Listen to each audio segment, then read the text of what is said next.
There it is, finally.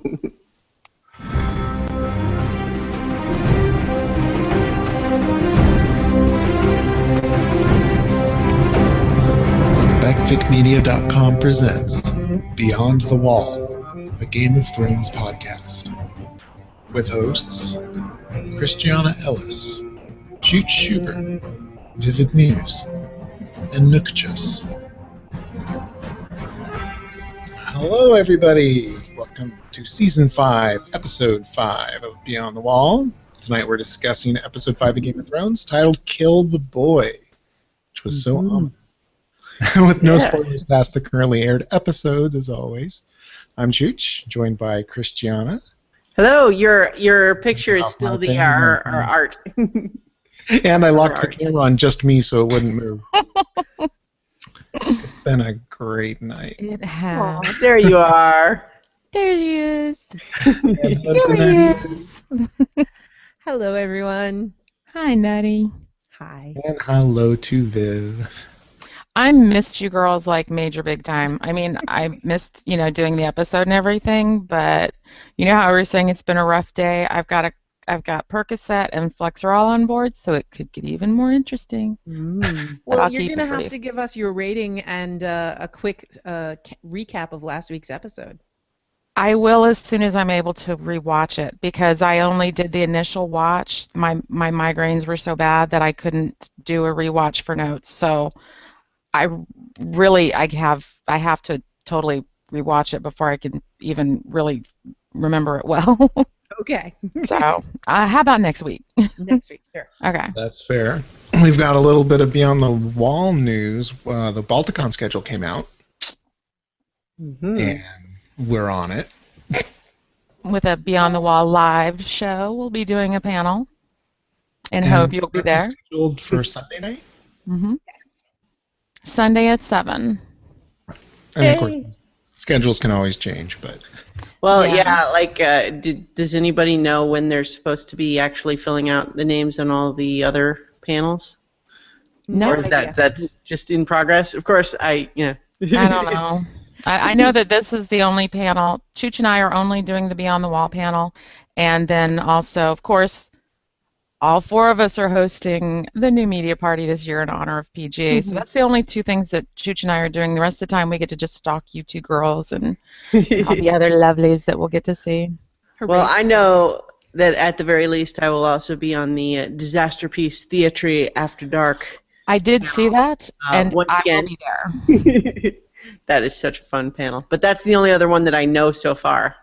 See, I've never made it to that, but when I saw that your name was on, I was like, roomy rule. I've done it a couple of years running now. I can't wait. I can't wait. I have no idea if I'm doing what I'm doing, if anything. Everything's up in the air. Last I checked, Nutty Bites wasn't on the schedule. They said, oh, no, we're not done, but that doesn't mean you got it. That doesn't mean you don't have it. So, okay. Right.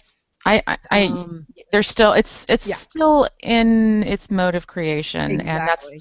and that's why we're saying that the BTW panel right now is scheduled for Sunday night at 7.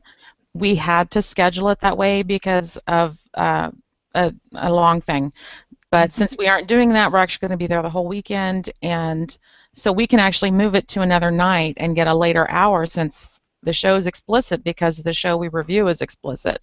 So I don't know if that's something that's even possible. So anyways, just keep an eye on your schedules when you get to Balticon. Yep, It'll exactly. change.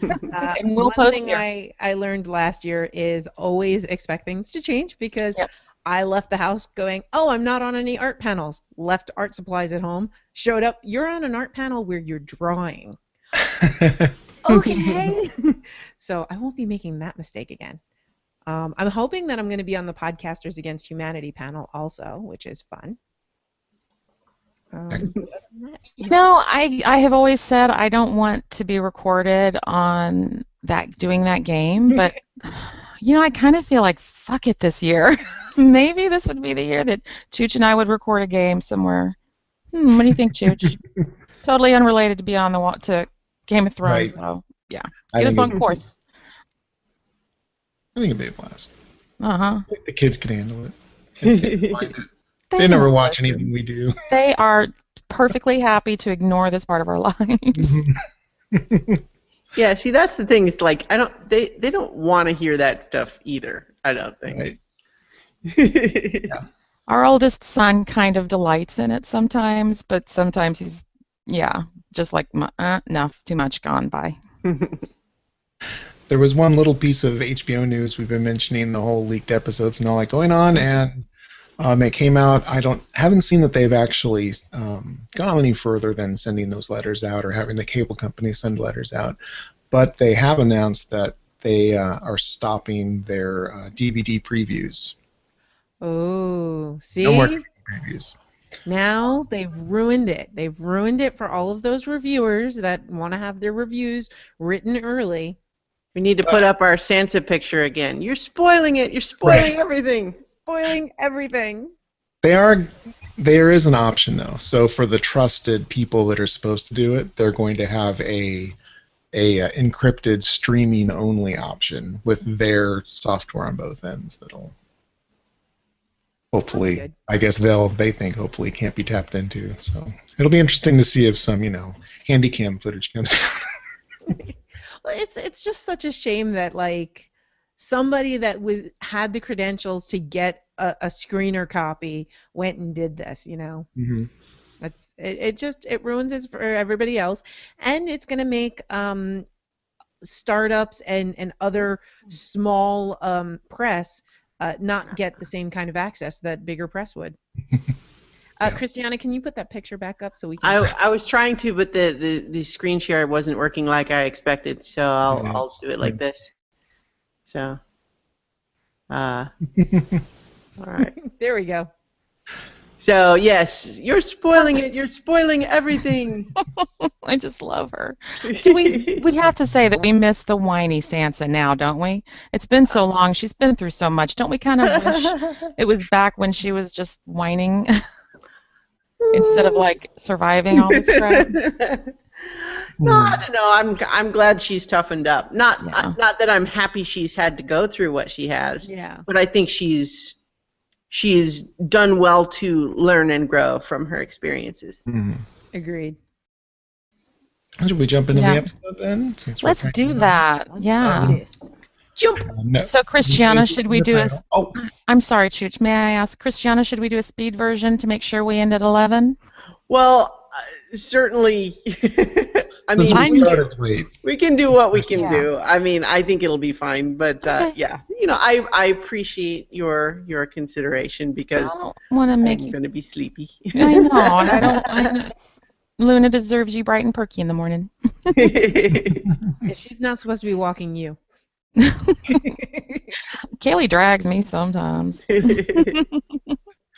So in this episode, title sequence, no changes. We held on to Dorn, even though there wasn't a scene there. Oh, you know what?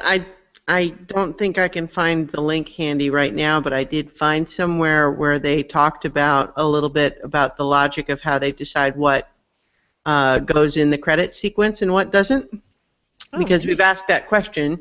It didn't address anything really specific, like why was Moat Kalen in there for that one shot. Part of it is we just have to remember that the credit sequence in its entirety is at a fixed length because of the music. And so they're limited. They can't show too many or else they'd have to like speed it up.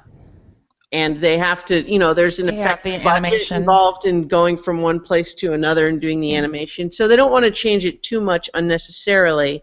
And more than they're wanting to show the specific locations we're going to be in that episode, they're wanting us to remember where kind of all the major players are in the world. Yeah. And that's more of their focus than what are we going to see this time. Well, and I think they do it in a really good way, and I apologize if I'm taking too long to say this, Chooch, but like the way that they do the animation and like, is it, tell me the city that has the coin rolling down as part of the animation. Bravos, yeah. Yeah, Bravos. So like that one, it just immediately, oh yeah, Bravos, that's the coin place. It's like the animations are really clever. So like I agree with Christiana, they've got to worry about length and the speed of those animations because they really are so neat. Yep. I love watching them. Did this article talk about the fact that why did they call it Dorn instead of Sunspear? I suspect just because nobody's really said Sunspear. They've talked a lot about Dorn. My guess is that's what it was all about. Is just like people know Dorn. If you said Sunspear, people might not connect that the Sunspear is in Dorn. Okay, that's what I figured. I mean, they don't say that. That's my speculation. Yeah, that was my speculation too. Mm-hmm. Dorn. So we start in Marine, zigzag twice across the narrow sea, as they do in the credits, where we find the Grey Worm did not die. He is recovering. Barristan, not so much. Yeah. I was happy that Grey Worm at least was okay, because certainly, as far as the last shot from last time, it looked equally bad for both of them, really. Yeah. It was one of those, I'm so glad they reached each other, It's like, at least they died together. But yeah, I was thrilled as well. I wasn't sure how they were going to do that. And Nettie got her wish. Grey Worm is able to tell the tale. Although we don't know if he has yet. He also got some Miss Sunday kisses. He did. Yeah. Long deserved. I'm so glad that they're finally doing that. Yeah, well, connecting. He's all full of I failed everybody, I let everybody down, but then she kisses him and he's like, well, okay. Okay. All right. Yeah, I mean, it's almost like you have to think of it almost as like when Peter Pan talked of kisses, and couldn't tell a kiss from an acorn or a thimble. It's like he was raised as an Unsullied. That was his entire life, was trauma and terror. Had he ever had any physical contact that wasn't in cruelty? That must have been massive for him. I was so glad to see it. I have such fears seeing this scene because I'm like, oh gosh, does that mean that he's going to be able to die later now that he's happy? No! Oh, right. Damn it. He still looks pretty sad. I feel like he's got a little while at least, I think, because I just mean after killing Barristan, I feel like they've got to give Danny some time for, it doesn't make him safe permanently, but I think he's, he's going to be okay for the next couple of episodes at least, I think. Yeah, I hope so. So Danny's not having it anymore. Rounds up the heads of the family. No eyes, by the way, on Barristan. Yeah. He did not get the little eyes, which I'm assuming is probably because there aren't septons there. Yeah, there wouldn't be any of the Silent Sisters or anybody. Well, she doesn't seem especially religious anyway, especially not to the. Yeah. Especially not worshiping the seven. Yeah, but everything else looked the same. It looked the same way that we've ever seen anyone laid out. I mean, aside from the pyre thing. Yeah. I don't even remember the custom. I wonder if anybody there would even know that would be his custom. Right. They're on another continent. Jorah's not there. Oh, Jorah. Jorah. We'll get there. Yeah. So, I forget the guy's name, and I don't think they said it once in the episode, though. But I'm the head of my family. Oh, Hidzar. I always forget the middle name, but Hidzar Lorak. Hidzar Lorak are the last names, and then there's a middle one. Yeah. If anybody in the chat knows, throw it up there so I can put it in my notes. I'll get it for you in a second. Oh, and I was looking when I realized, oh wait, I can't remember his name, and they never said his name. Nobody ever said it. They've said it in previous episodes. Yeah. There's his name. But Nuchtchas. I love you. The Google is strong with this one. I feel like in several of the recaps I've read, different places, different writers are reporting it differently. Because I've seen "woe" with a W, I've seen "lo," I've seen I don't know what else I've seen. But yeah, anyway, though, certainly it was interesting just having her. I feel like the more obvious, which is not necessarily to say better, the more obvious thing would be to say Barristan was the one that was always advocating mercy. So do you honor his wishes? Well, she's clearly not going that way. Yeah. Well, she said he preached it the whole time. It didn't fucking work. He's dead. Yeah. Something's gonna happen. Mm-hmm. I liked Miss Sandy's advice. Yeah. Really, truly, I agree. Yes. It's you listen to people, and then you do what your third option, that what you know is right. And basically, it's the same advice that my mother and sisters always tell new parents. You're the parent. Your instincts are right. Exactly. You know what? Exactly. Daenerys is the parent. She's the mother to Yeah. the dragons and to the people. She needs to trust her own instincts. Well, that's exactly where John's at too, which we'll talk about later. But yeah, I was gonna say both got the same message. Yeah. I like also, it's interesting because it's honestly it's also a very superhero type of dilemma to be in. To feel like if you're finding yourself, I just watched this week's Flash, which definitely deals with this sort of an issue. Won't get into it because people may not have seen it yet or may not be watching. But the point is, if you're the good guy, but you find yourself stuck between a rock and a hard place where it feels like you either have to let something horrible happen or you have to break your moral code in some way. The issue is always, it's like, well, what do you do? That's such a hard decision. Well, what you do is you keep looking for another way rather than give in and break your moral code, which is like the practical thing, but can lead to you losing your way. Whereas if you keep looking for another way, it's possible you'll fail, but you won't have compromised your mission. But it's, at the same time, it's a very idealistic point of view, and sometimes you kind of do have to be practical, because especially if we're talking about Game of Thrones here, trying to do the right thing doesn't always lead to the outcome you're looking for. Yeah. And which vows do you break? And we're back to Jamie. You swear and swear and swear. Yeah. So yes, they do round up the heads of the great families and introduce them to the babies. Yeah. That was very interesting. What did you think of it, Chooch? It was intense, and pretty much once I saw where they were, that's pretty much what I expected to happen. Yeah. I thought maybe all of them would get it at first, but I think it's wiser, to only, if you're going to go this extreme, to only do one and let it ripple out to everybody else. It was very powerful for sure. She definitely. I was amazed because my first assumption all along was that it was going to be a bluff for all of them. It was going to be just a threat of saying, look, you guys, this is what I'm going to do to you if you don't step in line here. Because it's one thing for you to say, well, it's not you doing it. Well, first of all, I know some of you, that's a lie. Yeah. And the others that it's not you, well, you know what? Even if it's not, you're going to help me find out who it is. Yeah.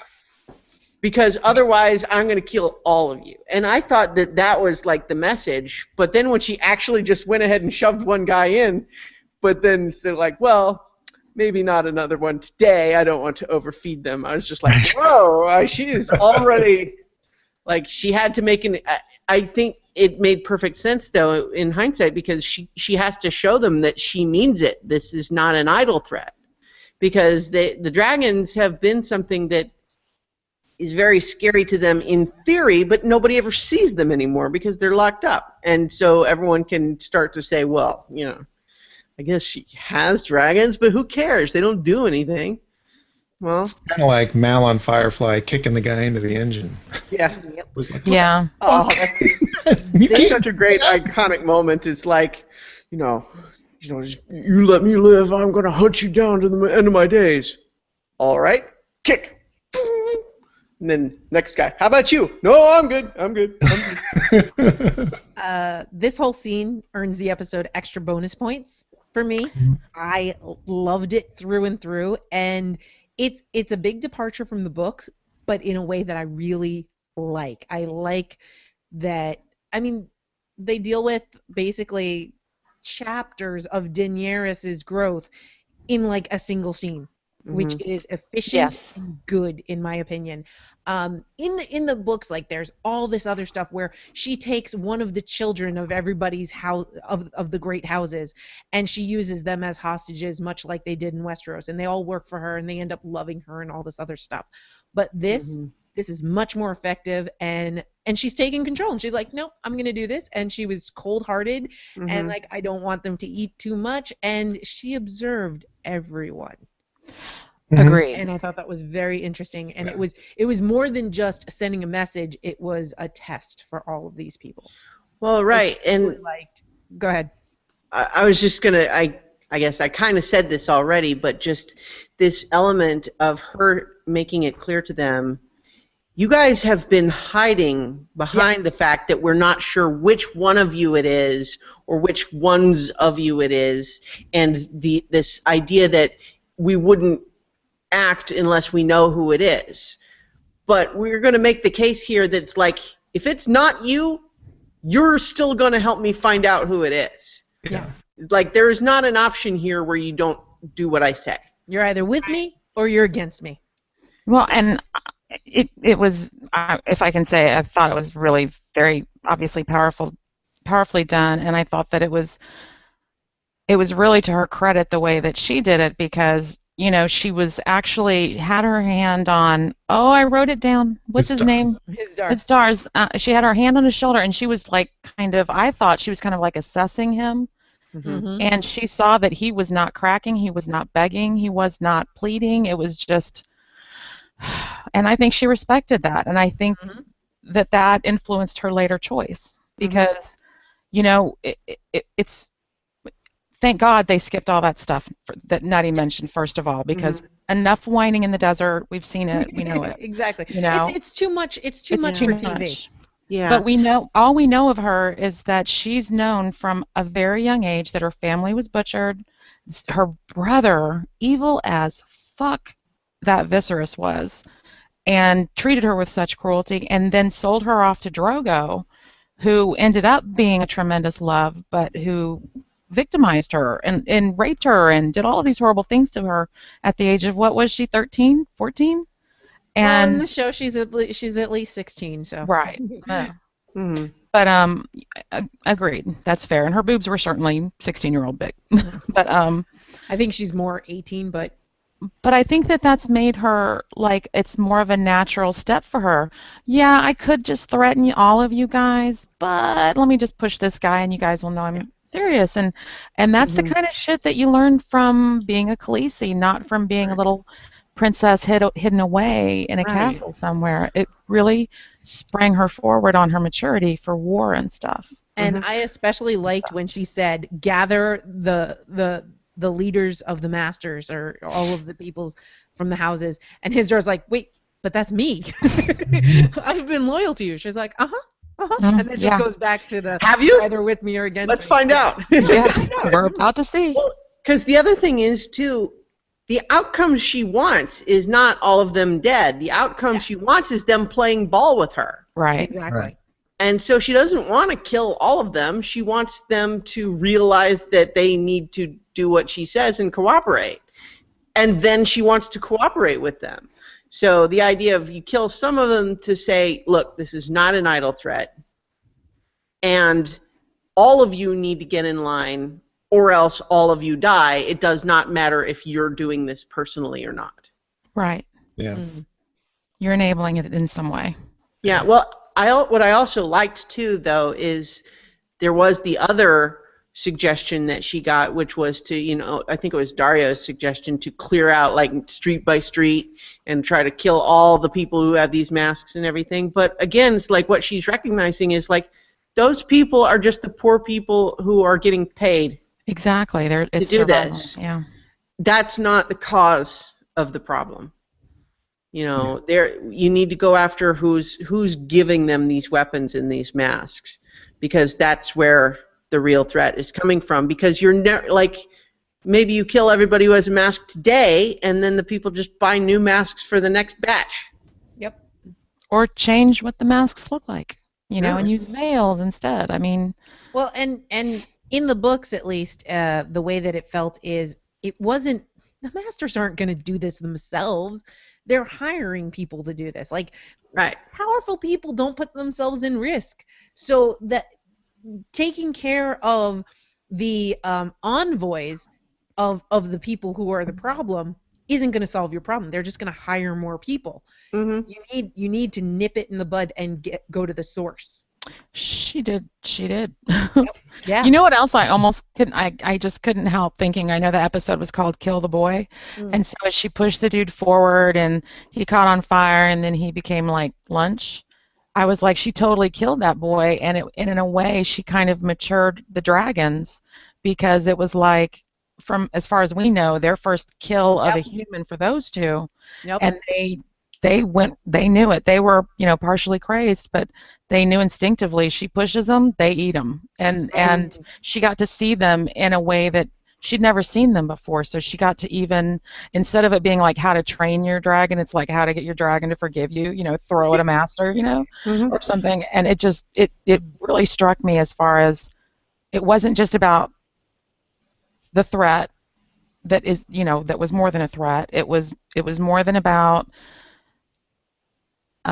even anything bigger. There were all these little things that made it all seem to be bigger for me, and part of it was that she was getting to see her dragons do that maturing thing. Like, even though it was killing, it was still seeing them and appreciating them in a new way, their strength.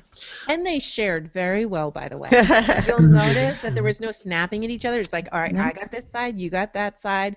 We broke it up. They're good barbecue. We're good to go. All right, moving on. The other thing that it actually kind of does is, I'm sure there's been, the people who are wanting to, trash talk Daenerys are probably saying things like she can't even control the dragons anyway, right? Mm-hmm. Well, she kind of tries to, she knows people are saying that and that it's largely true, but instead in this demonstration she kind of plays that up of, it's like, well, they'll eat you if I tell them to. Maybe they will even if I don't tell them to. Who can say? It's dragons. Yeah. And now they know what human flesh tastes like. Mm-hmm. Yeah. Thank God it wasn't Danny's, though. Yes. I know some of them did. Mike McCauley in the Q&A, it said he was off on his prediction of Kill the Boy, and you mentioned the dragons. He thought it would be Arya shedding the boy look. Mm-hmm. That's right. They did. He said that last week, right? Well, yeah, but I mean, it's a logical assumption to make, because they sorry for all the emotion. The kill the boy theme repeats throughout the episode the same way. Mm-hmm. I mean, it's easy to just see the title and think, oh, he's talking about Jon Snow. But in what I'm finding is in nearly every storyline of these, you can find something that relates back to the name of the episode and the whole theme of the show almost. Yeah. So I think, it works on all kinds of levels, for sure. Yeah, it's funny because I didn't remember the line until Eamon actually said it, and then I remembered it from the books. It's like, oh, yeah, okay. That's where the title comes from. So are we at the wall yet? The last thing, I think really the last thing in Marine was the conversation that not Dario, that Danny had. When she revisits. Yeah. So reopening the fighting pits definitely is. I think it's an interesting change in the sense that, in the books, he had been lobbying both for the fighting pits, but also that she should marry him. Yeah. He'd been saying that all along in the books, and she'd been saying, no, not doing that. But then finally she felt like, okay, well, and not only that, but in the books there was this whole bargain, if you can make there be no more of these murders, or I don't even remember what the amount of time was. It was 23 days or something. I don't remember why, but it was something like that. But basically it's I want 0 murders for this amount of time. And if you can make that happen, well, because the whole idea was like, I need to believe that you Right. can actually make a difference in this way, and so and if you do it, then I will marry you. So that was the deal in the books. But I was a little taken off back. I wasn't sure what I felt about it at first, but thinking more about it, I like that it's her decision, and that there's a little. I like I like a little bit of the fact that she is dictating this to him. It's not even like, hey, what do you think? It's more like, nope, this is what's going to happen, No. which is kind of a reversal of the way we would normally expect that sort of thing to go. It blew me away, and I loved the empowerment of it, and what are you going to do? Say no? Yeah. The whole way she did it was just impeccable. I mean, she is just one of my favorite queens of all time. She's a total badass. Yeah, in the books, as Christiana said, he's constantly lobbying, and she ends up getting convinced by this holy woman, the Green Grace, to do it. But I love that it's her idea. I Yeah. love that she comes up with this idea, and it's so much for TV. It works so much better because I mean, you could have the whole Daenerys show, and that might get into just what she's done, but we can't do that. This is a TV show. We gotta press on. Right. Mhm. I like this compression of things. I still feel like the fighting pits thing. I don't feel why she wants to open that up, but because I've read the books, I understand why. Well, maybe they'll explain it better in next week's. Give us a little more backstory. I think this was more of a mic drop episode for her. Yeah.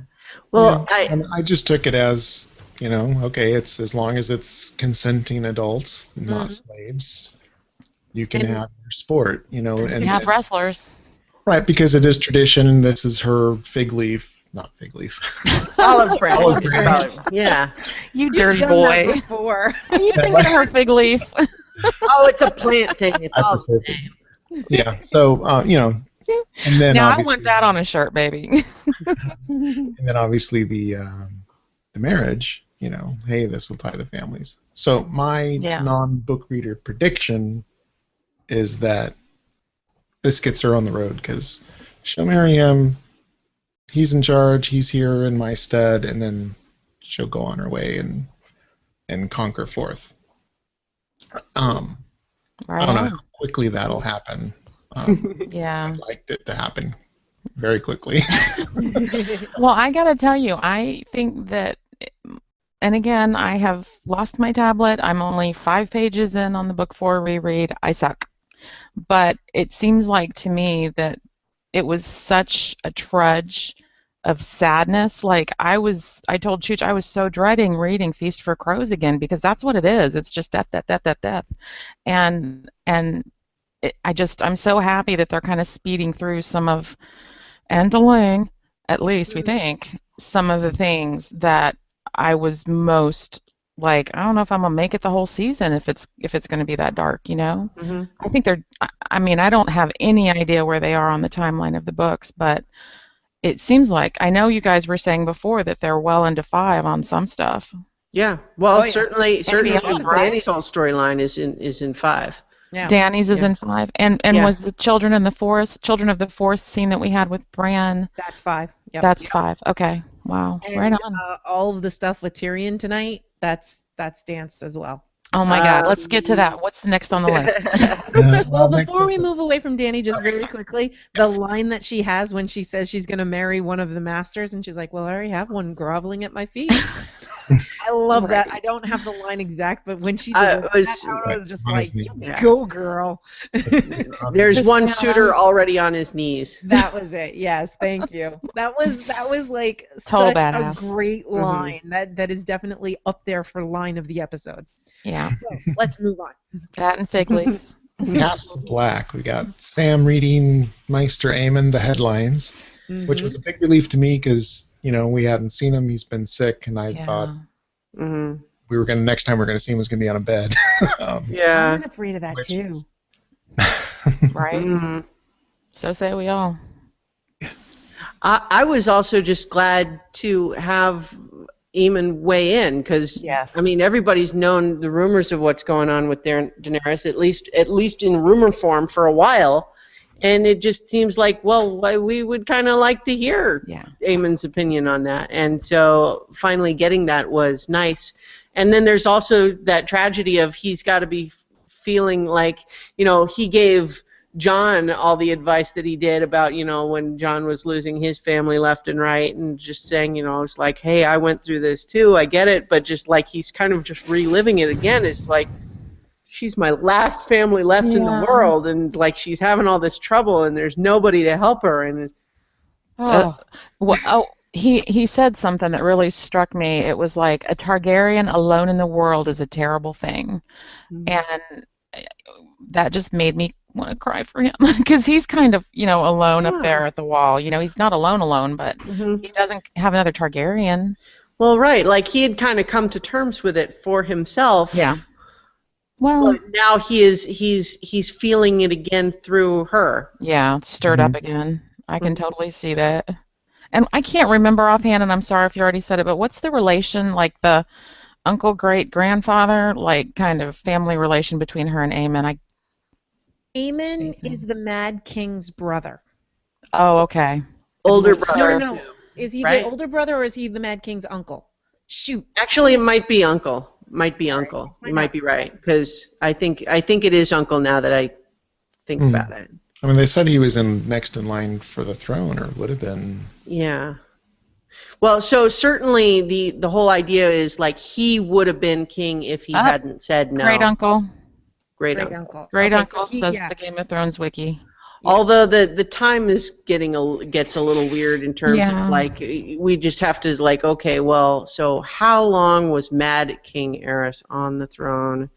And then that ended 20 years ago with Robert's Rebellion, and But anyway, so in any case, yes,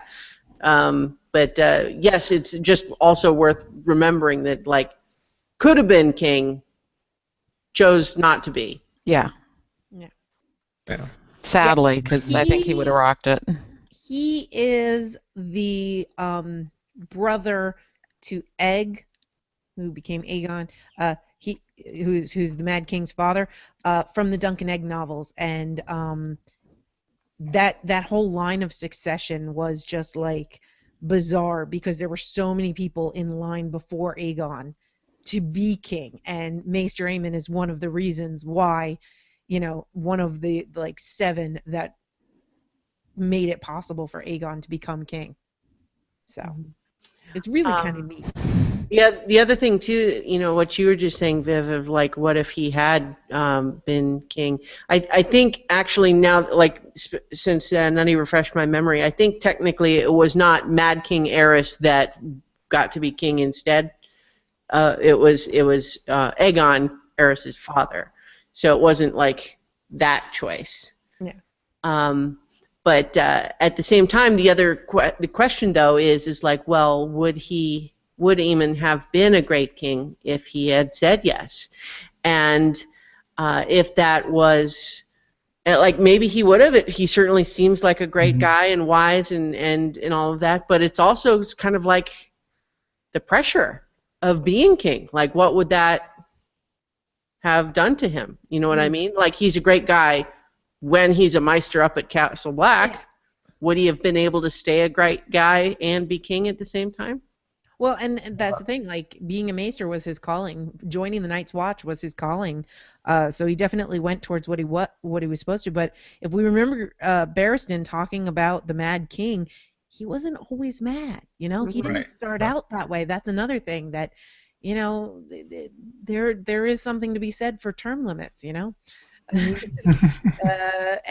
realizing when being king is getting to be too much. Like, really, politically, if somebody had, as the Mad King started to go, if somebody pulled him aside and said, you know what, you should abdicate now, take over, we would be in the middle, Westeros would be in the middle of economic prosperity, everybody would be happy, things would have been wonderful.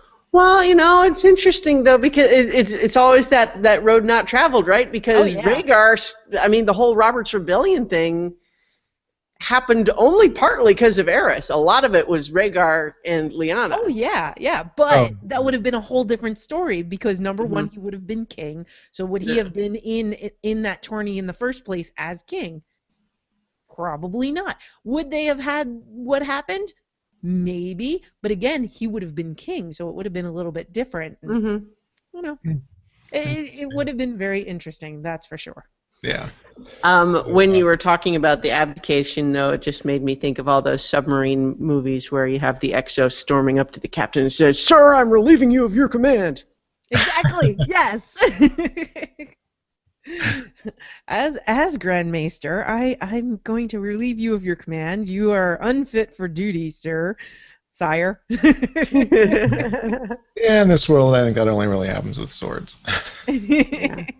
There's no pronouncement. No. Yeah. So they're talking about difficult choices. John's like, hey, I have a decision to make. If I do it, 50% of the guys are going to hate me. He's like, well, 50% of them already hate you. Well, but now the other 50% will hate me too. Winter is almost upon us. Kill the boy. And let the man be born. Very nice. That was great. And I loved too that he didn't even let John get out like what the idea was. It's like, I don't need you to tell me what it is. You wouldn't be asking me this question if you didn't feel like you have to do it, even though everybody will hate you. Yeah. Like you wouldn't be even considering doing it, given all of that pressure against it, unless you were sure it was the right thing and you're just afraid of doing it. So what my advice is, just do it.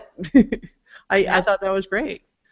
Take charge of your command. Yeah. I loved it. You know, the line was in the books and everything.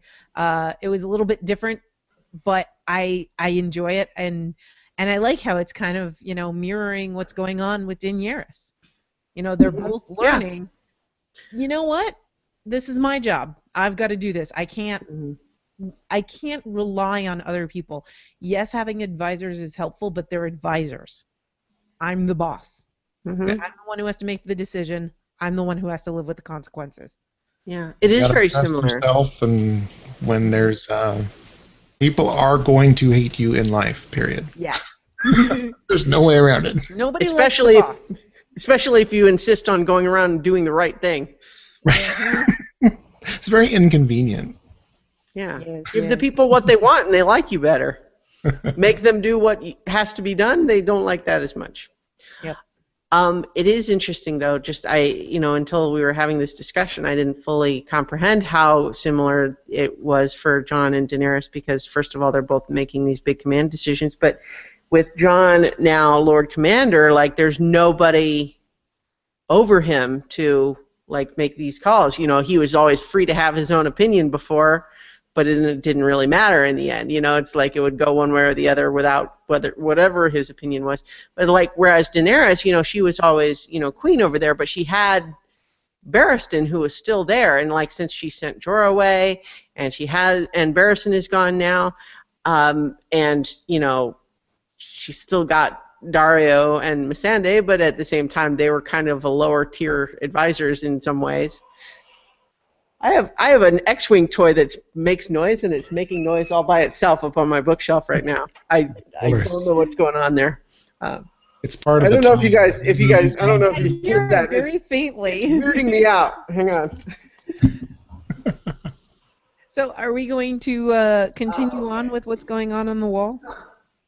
Yeah. Something she said it triggered a thought of mine. I had a stuffed Spider-Man that was leaning on the button. Now that's a crossover event. Yeah. So one thought, well, it'll probably may put us on a tangent, but I was just for some reason thinking when you mentioned Jorah, you know, is coming back to Dany, or at least, well, I mean, you mentioned she kicked him out, and I just realized, I wonder, wouldn't it make sense Varys is going to beat him there? It's going to be interesting, but.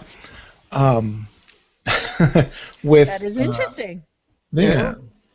With this discussion, the totally lost that train of thought. So John talks to Tormund and gives him the plans. Now we finally know, all right, this is the plan. I thought it was obvious what the plan was going to be. Mm-hmm. And lays it out, and, you know, that's a very interesting interaction. And Yeah. I was a little surprised at how quickly Tormund, you know, settled down, basically. How quickly he was ready to listen to reason.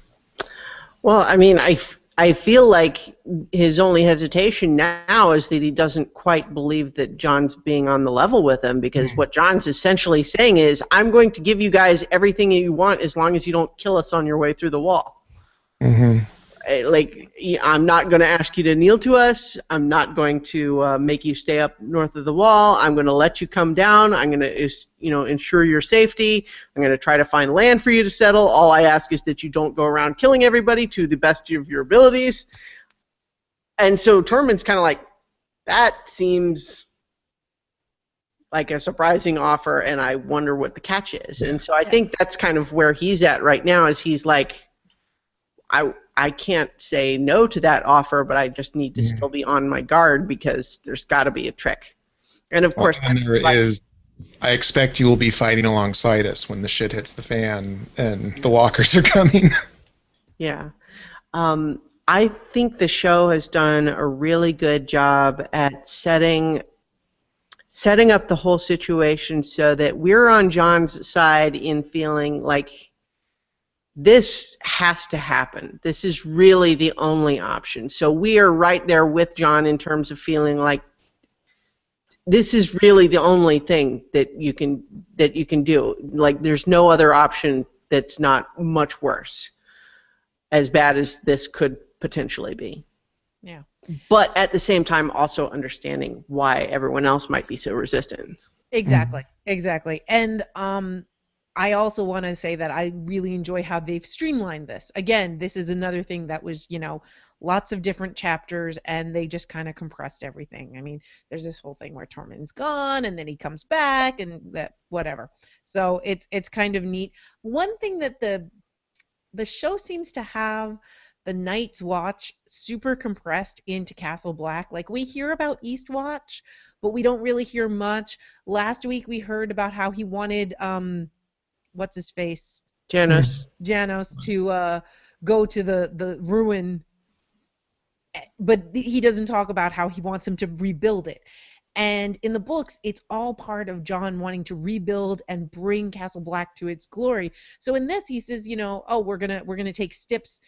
We're gonna borrow ships from Stannis. Meanwhile, in the books, no, Castle Black has their own ships. Not Castle Black's, and the Night's Watch.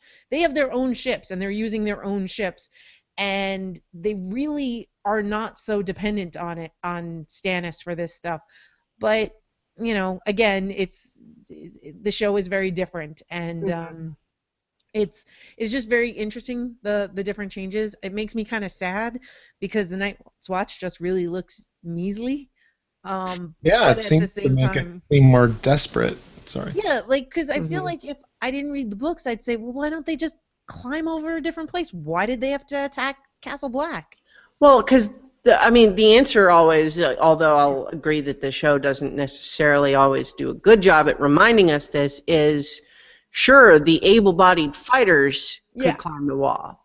But they have a lot of old people and children and injured and sick that couldn't do it. Yeah.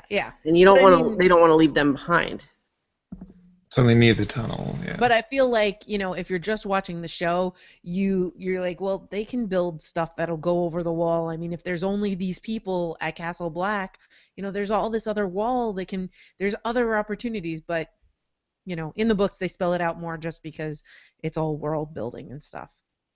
Mm. It's just me thinking, not criticizing, just comparing. And It's you'd think interesting. they'd be able to rig up a pretty quick elevator system with a couple giants and. Yeah, they have giants and mammoths. Really? They don't have good steel over there, though. Yeah. If the Amish don't need nails, the wildlings can figure it out, okay? The Amish are also not building elevators that are 700 feet tall that are intended But to carry if they had giants and mammoths, maybe they would be. All right, Tangent City. I did really enjoy, because I kept waiting for John to say it. I really enjoyed when he was like, "Look, I'd rather them on the south of the wall than them turn into something more that we have to fight. The more wildlings we get south, the less dead people we have to fight." Yeah. And I did enjoy that. So much of the problem is that it's almost everyone who went with them north of the wall and fought at the Fist of the First Men and saw these things firsthand, almost all of those people are dead. Yeah. There's only a couple of them left. And not even all of them are on John's side here. Like Ed was up there with them, right? And and even being loyal, he's there saying like, "Listen, I'll follow you. I'll do what you say, but I can't agree with you that this is the right thing." I guess it just goes to show how ingrained the 1,000 years of battle with the wildlings is, that they have always been the enemy. And they literally just finished fighting them, so it's so fresh in their minds, like with Ollie. Mm-hmm. Yes. But I agree. The only thing that the Night's Watch should really be worrying about is how many White Walkers they have to fight now that everybody knows that they exist there. Everybody believes that they exist. There aren't any dissenters on the wall anymore, are they? Or do they not talk about that aspect, do you think? I mean, they accept it as truth. It's just that the rest of the realm doesn't, right? Well, I think that's probably true, but I think there's also probably a difference between believing that your fellow brothers are not lying and having it really be real to you emotionally. Well, and there's got to be a difference between, like for instance, the people that were on the wall saw the White Walk, not the White Walkers, they were wildlings. Never mind. People that were beyond the wall saw the White Walkers, and the people who just finished fighting off all of these wildlings from north and south of the wall. Like we were just in a blood-soaked battle with these people, and now you just want to give them keys to the kingdom? Yeah, like how do we know that as soon as you let them through, they're not just going to kill all of us and then cut a huge swath through the whole country, and then our legacy will be that we let down the realms of men, lay down our shield, and let reavers come and just cut everybody down. Right. Like that's what they're thinking. Is distinct possibility. That's kind of their culture. It's global warming is what it is. Right? Yeah. John is talking about, hey, this is the global warming is going to come and kill us all, and everyone else is saying, but it'll ruin our economy. I know. Wait, I need more hairspray. Yeah, exactly. All that. So, I'm probably jumping out of order, but I'm staying at the wall. The discussion that Stannis has with Samwell Tarly. Yeah. I loved that. Yeah. That was respect that Sam had earned long ago, I think. And it gave us a lot of information in a very short amount of time. So, they say you killed a White Walker. How did you do that? Oh, with some dragon glass. The Maesters call it obsidian. I know what it is. Yeah. It's all over Dragonstone. But then he starts like telling him all the reading he's done and the research, and Stannis can only respect that, Oh yeah. Because he's not just sitting there reading about some old king and just learning history. He's working his ass off. I didn't even realize that that's what he was reading all about, Yeah, but it makes wasn't total just sense. Sam having fun geeking out. It was He's strategizing. research. But I love that because, yes, Dragonstone has obsidian. Yeah. And if we remember one of my theories, Dragonstone, the theory is that it's a dragon. Out of a stone dragon. It's either a dragon that turned to stone or it was a stone dragon. I don't know. Or it's a dragon with grayscale. Grayscale? You don't know. I don't know dragon math. Place where his daughter's got grayscale, The fact that what can kill the White Walkers is held in the same place that has a dragon is very telling to me because, of course, my big hope is that the dragons are going to go up and burn up all the White Walkers, and that's why we have dragons in the world, is to get rid of the White Walkers. Why do we have slayers? To get rid of vampires. If there are no vampires, there are no slayers. So, it's it plays into my own fan theories. Yeah. I really enjoyed the scene. Man. One thing that I find makes so much sense, it probably won't happen. It's going to be subverted in some way. One of the things that the show is definitely doing, especially this season, is rehabilitating Stannis' image. Yeah. Because even at this point in the books, I still really can't stand Stannis. Yeah. It's more like a matter of like, oh my God, I can't believe he's the only one who understands this threat and we have to rely on him. And now we have to be appreciative. But now he's actually kind of awesome. I mean, he's not warm and fuzzy, but, like we saw how nice he was with Shireen, and he's the one that respects Sam, and he's the only one that's actually doing anything, and that he's the one that's marching an army south to take Winterfell back. Like, he is like the hero now, almost. Yeah. And so it's really interesting that they're doing that. And of course, my personal line of the night was when one of the other, I think it was the first builder, was talking about how we'll have less enemies to fight down here, and Stannis just goes, fewer. Yeah, I know. What? Who knew he was a grammar Nazi? Who knew? And then what? Never mind. Yeah. Never mind. You won't get it. Yeah, you are. I absolutely love that too. I was just like, oh my God, Stannis, I love you. I know. It was. He definitely thinks he should be king. I do like Stannis. To me, Stannis has always been, in the books at least, he's always been Ned without the lovable nature, A colder Ned. Yes, colder Ned. He's very hard, but he really believes in what he's doing, and part of that is colored because you see it through Davos's eyes, and he's just got such a man crush on him. There's also the whole Lord of Light thing. Yeah, the Lord of Light thing's a little, but it's weird because I'm not exactly sure where we are in the books here, but at some point in the books, like the whole time I hate Melisandre, and then at some point I'm like, whoa, wait a minute, I think I like her. And I'm not feeling that in the show yet, but I'm definitely Stannis in the show, I don't think I can go there with you either. I mean, I find Melisandre interesting, but she is creeptastic from every page that I've read her on, in my opinion. She's absolutely creepy. Absolutely creepy. And Go ahead. So one of the things that I think is just really interesting in terms of subverting these high fantasy tropes, though, is there is this obvious distinction between the frozen White Walkers and then the fire of the dragons and that whole thing, and even the Lord of Light. And the idea is the Lord of Light behind the dragons, is that kind of one and the same thing? But at the same time, it's like, okay, well, frozen zombies, White Walkers, they're definitely bad. We definitely don't like them, right? But then Lord of Light's kind of creepy too. Yeah. So, like, the sacrifices. Are we on that side, or are we really? It's like we talked about last time. Are we really stuck in the middle between two different forces that we wish would leave us out of it?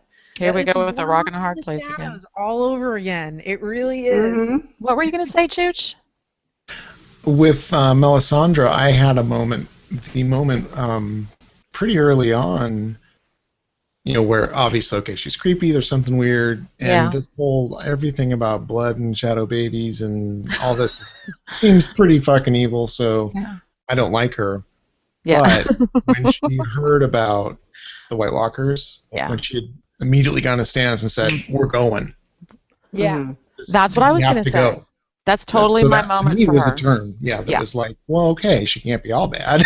She doesn't want just to be there at his side as he rules Westeros. Mm-hmm. She's looking at the bigger picture. And that's what that scene was for me as well. Creepy as fuck in the books.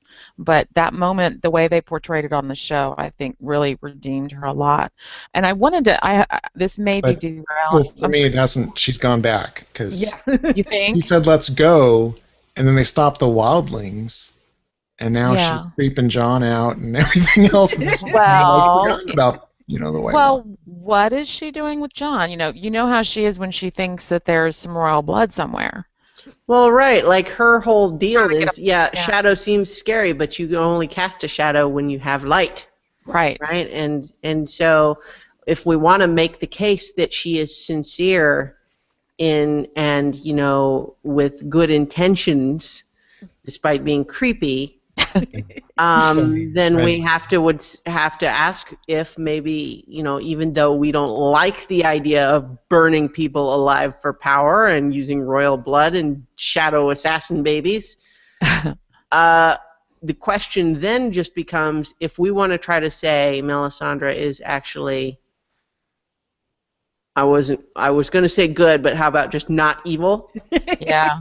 Then we have to ask, what about all of these tactics she's using? Does that make them not evil? Because she believes they are the expression, the way that the Lord of Light wants this stuff to happen. Well, I think that one, and I'm not arguing. I totally agree with you.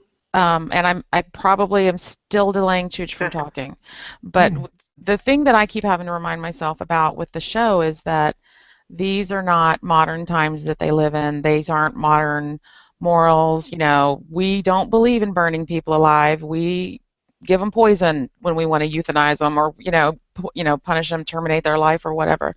But they behead and they flay and they do all kinds of stuff, and I think it's just more a matter of the technology that they have at hand. So it's like the blood sacrifices, the Aztecs did that. I mean, there's so many cultures, and there are still cultures that are doing that. So it is absolutely archaic and horrifying.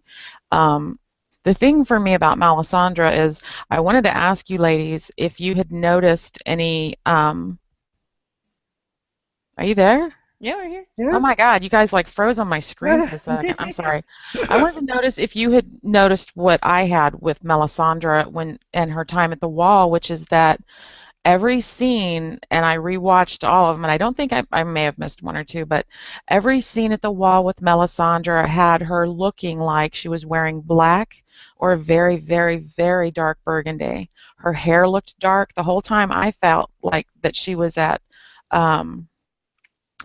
the wall, that she had almost taken on the aspect of the Black Brothers.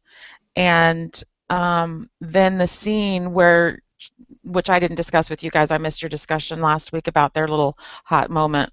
All of a sudden, her hair was red. Her outfit is red. She's red again.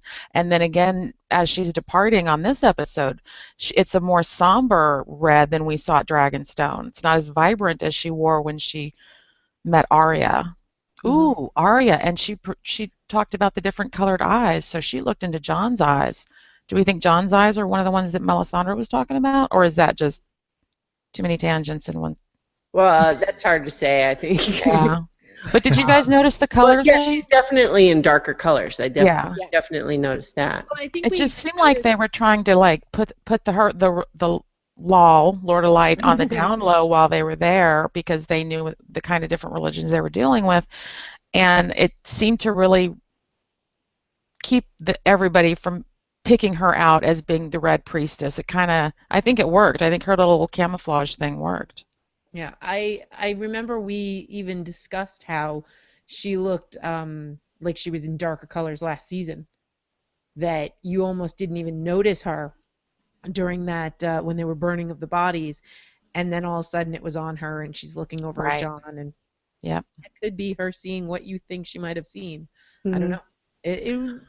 I think she may have been testing him more than anything else when she hit on him, but that's an episode ago. So, well, we have to also acknowledge the possibility that it's not necessarily intended to be an in-story change as much as just they've decided for the look of the show to tone down the color.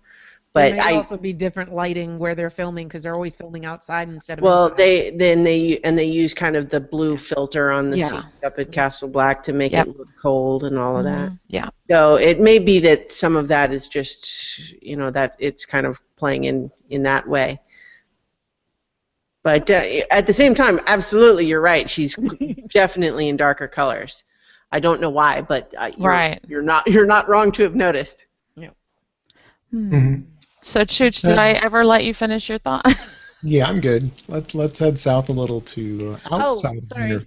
No? Just very Diane? quickly, the total cuteness between Davos and Shireen. Yeah. We can move on. Love. Without belaboring the point, we can also just note that the fact that Selyse, Shireen, and Melisandre are marching south with Stannis is also a change from the books. Oh. Huge. All of them stayed up at Castle Black in the book. I didn't remember that, but thank you for. Did anybody else feel like they could have at least taken like an old cart or something and thrown a blanket over it for Shireen and Cerise, because they're like they don't have armor. They're like on horses walking along. Well, Everybody else has armor. At this point, when they're actually fighting, she's not going to be in the thick of it. Yeah. Well, but what if there's a bowman? I mean, the wildlings didn't wait and let you know they were there. They didn't attack, honorably on the field of battle. They snuck up and killed people. Well, it looks like there's a good, 1,000 or so troops ahead of them. That's not good enough for Shireen. I'm sorry. Draining the way. No. I was with Davos. What do you mean you're taking her? Are you high? What? Yeah. I don't remember how big his army's supposed to be at this point, but yeah, that, no Dothraki math. There was that winding trail heading out. Oh, man. It wasn't very long. Yeah. And cheers to Stannis for trusting Jon's judgment, because he also clearly gave him the ships for them to use to go get the rest of the wildlings. I mean, that wasn't just a token, I support your choice. It's like, here's my fleet of ships. I hope I get them back someday. Well, I think Stannis, remember, he also had made the offer to Mance to say, I want you to bring your people south and fight for me. And so I think he's maybe still holding out hope that that's on the table. If not officially, then at least once they're south, he can ask them if they're willing. And he's wise enough strategist to know that even if all he's doing is throwing more bodies between the realm and the White Walkers just on this side of the wall instead of the other side of the wall, it still slows him down for him, hopefully. And I mean, I'm giving him the benefit of the doubt that he's trying to help everybody, not just become king, because I don't think he would have derailed to Braavos and then to the Wall if it were simply about getting the kingdom, kind of like Dany's not simply about getting the kingdom. She's trying to do good as she goes on her journey, which is maturing her, too. I think you're right, but I also think that Stannis thinks that the best way to help people is for him to become king. Yeah. Yeah. Well, he knows grammar, so... So it'll be a very literate ruling. So where are we off to next, Chooch? Just outside of Winterfell, we get a little brief scene with Brienne and Pod. Mm-hmm. Did y'all notice his swagger? Did anybody else pick up on that? Did you see that, Chooch? He was kind of like walking through, like, he had him some swagger for the first time, and I think it was Brienne and the respect and all that shit. It's cool. It's kind of like, I think it's even more than he had with Tyrion. It's like a different kind of swagger. He did seem to be in a good mood. Mm. I got a Unbreakable. Yes. The unbreakable Podrick Payne. I got a call this week. Tech was at work, and he calls me. He's like, quick. The king's son, big arm. Who's that? I'm like, Gendry? Yeah. He's like, okay, so that's not the guy going off with Brienne, right? I'm like, no, that's Podrick Payne. And he goes, okay. He's like, I thought so, but my boss was really confused, and he thought they were the same person. And I was like, all right, this is why. And I had to call in a ringer. It was really funny. Well, because Tech isn't watching this season, and he didn't watch most of last season. He gave up. Theon's torture he's done. And he's straight for the books, and that's totally fine. There's lots of people that they're one or the other. I know some people who can't read the books, but like the show, vice versa, and some people that don't like anything. I hold no judgments. Yeah. But so he was like, all right, so explain what's going on with this in the show. And I'm like, well, this is the reason why. Because Podrick is growing up the actor who plays him, and he's looking more and more and more like Gendry every day. Yeah, and we haven't seen Gendry since last season, so. He's out rowing in circles somewhere. Did we even see him last season? I think it was the season I don't think before, so. wasn't it? No. Yeah, probably. Yeah, because he took off with Thoros, and we haven't. Yeah, it was. no, It wasn't that's even with. Thoros? It was no, because Beric Davos Dondarrion. got him away from Melisandre. Oh, that's Yeah. right. Oh my gosh. But that was the last we saw him, because that's why Arya and Melisandre fought, because she was taking Gendry, but then Davos got him away. That's right. But that was season 3. Yeah. Because That was a last while season ago. was Arya and the Hound. Yeah. Arya. I It's a still long hope history in the he'll show come these back. days. What, Yeah. honey? What, Nutty? Oh, I hold out hope that he'll come back. I pray. That man, oh my Lord, they need to bring him back. He's cute. If you just want more of what is it, Chris Dempsey, something Dempsey, watch Skins. I want Gendry and Arya on the Iron Throne side by side at the end of book 7. So for me, it's Gendry. In That's Skins, my dream. it's remember that time that Gendry and Gilly lived together? The actress who What? plays Gilly is also from the show Skins. I've never seen it. That's what, Like I said, it's all about Gendry for me. Actor, just watch it. There you go. But it's not Gendry. No, it's not Gendry. I think we watched episode 1, but It's very teen. I don't remember. Anyways, let's go directly into Winterfell to Crazy McFuckwad's den. Yeah, Ramsay. Miranda has a jealous. Yes, she does. She does. She lost that one for sure.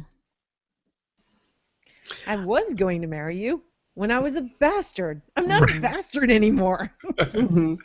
He's But, got a lot of hey. Joffrey in him. Oh, Still be together, and yeah, I really feel for her. Because, well, I mean, obviously he's crazy, and she may be into it. She seemed into it. She but- is. She was the one that helped him hunt down that other girl last time. Oh, right, Yeah, she was. But I mean, does that make her a survivor, or does that Right. make her evil? If she is with Crazy McFuckwad, and he says, "I'm bored. Let's go kill that girl," are you going to say no? And then he might kill you. Yeah. You know, I think The Kennel Master's daughter she's with told him. there's some twisted shit going on there for sure. But I don't think she'd be off killing people. but Hmm. she doesn't mind hurting people because look what she did to Sansa.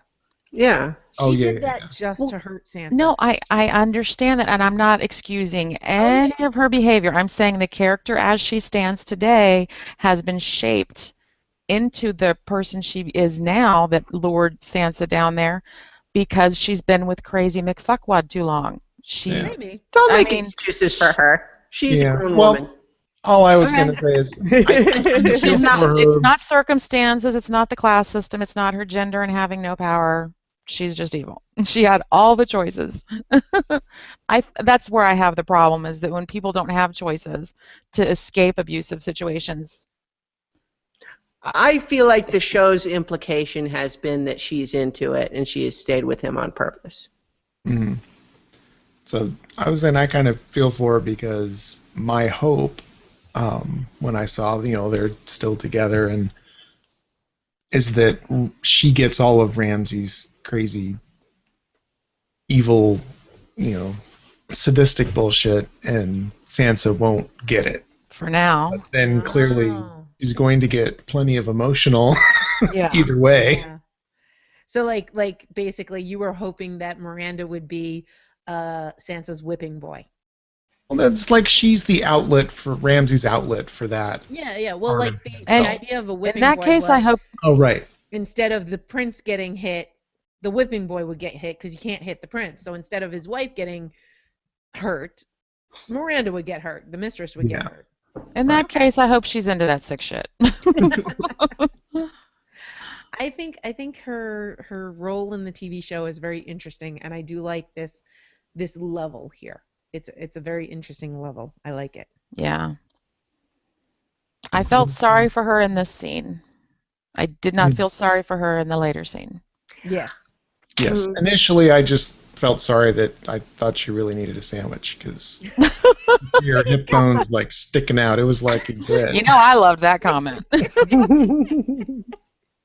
Oh, honey. Oh, honey, have a Winter's sandwich. coming.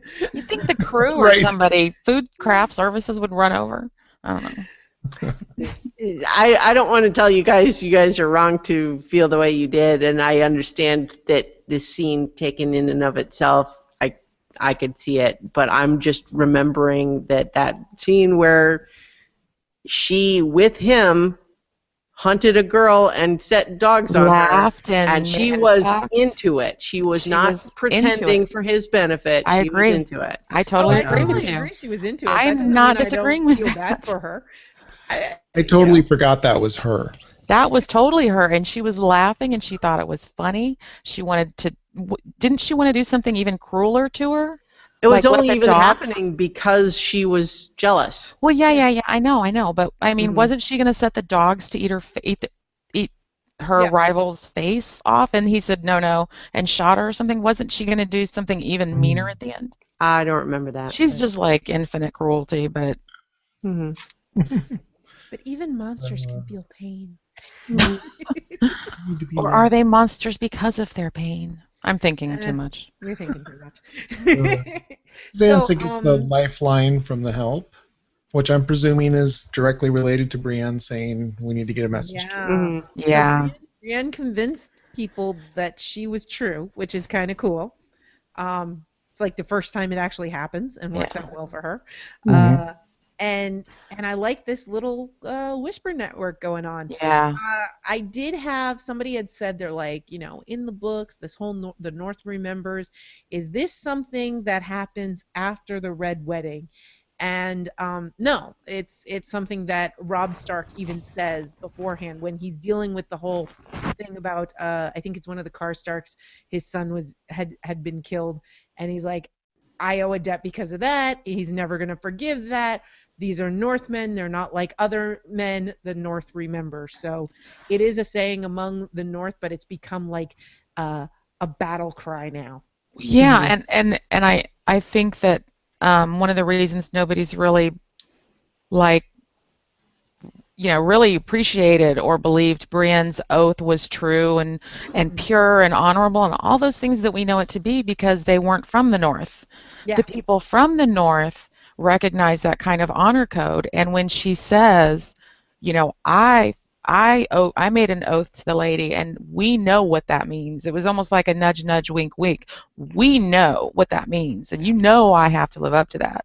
And I think that, she's just so honest and believable in everything. I think she couldn't have.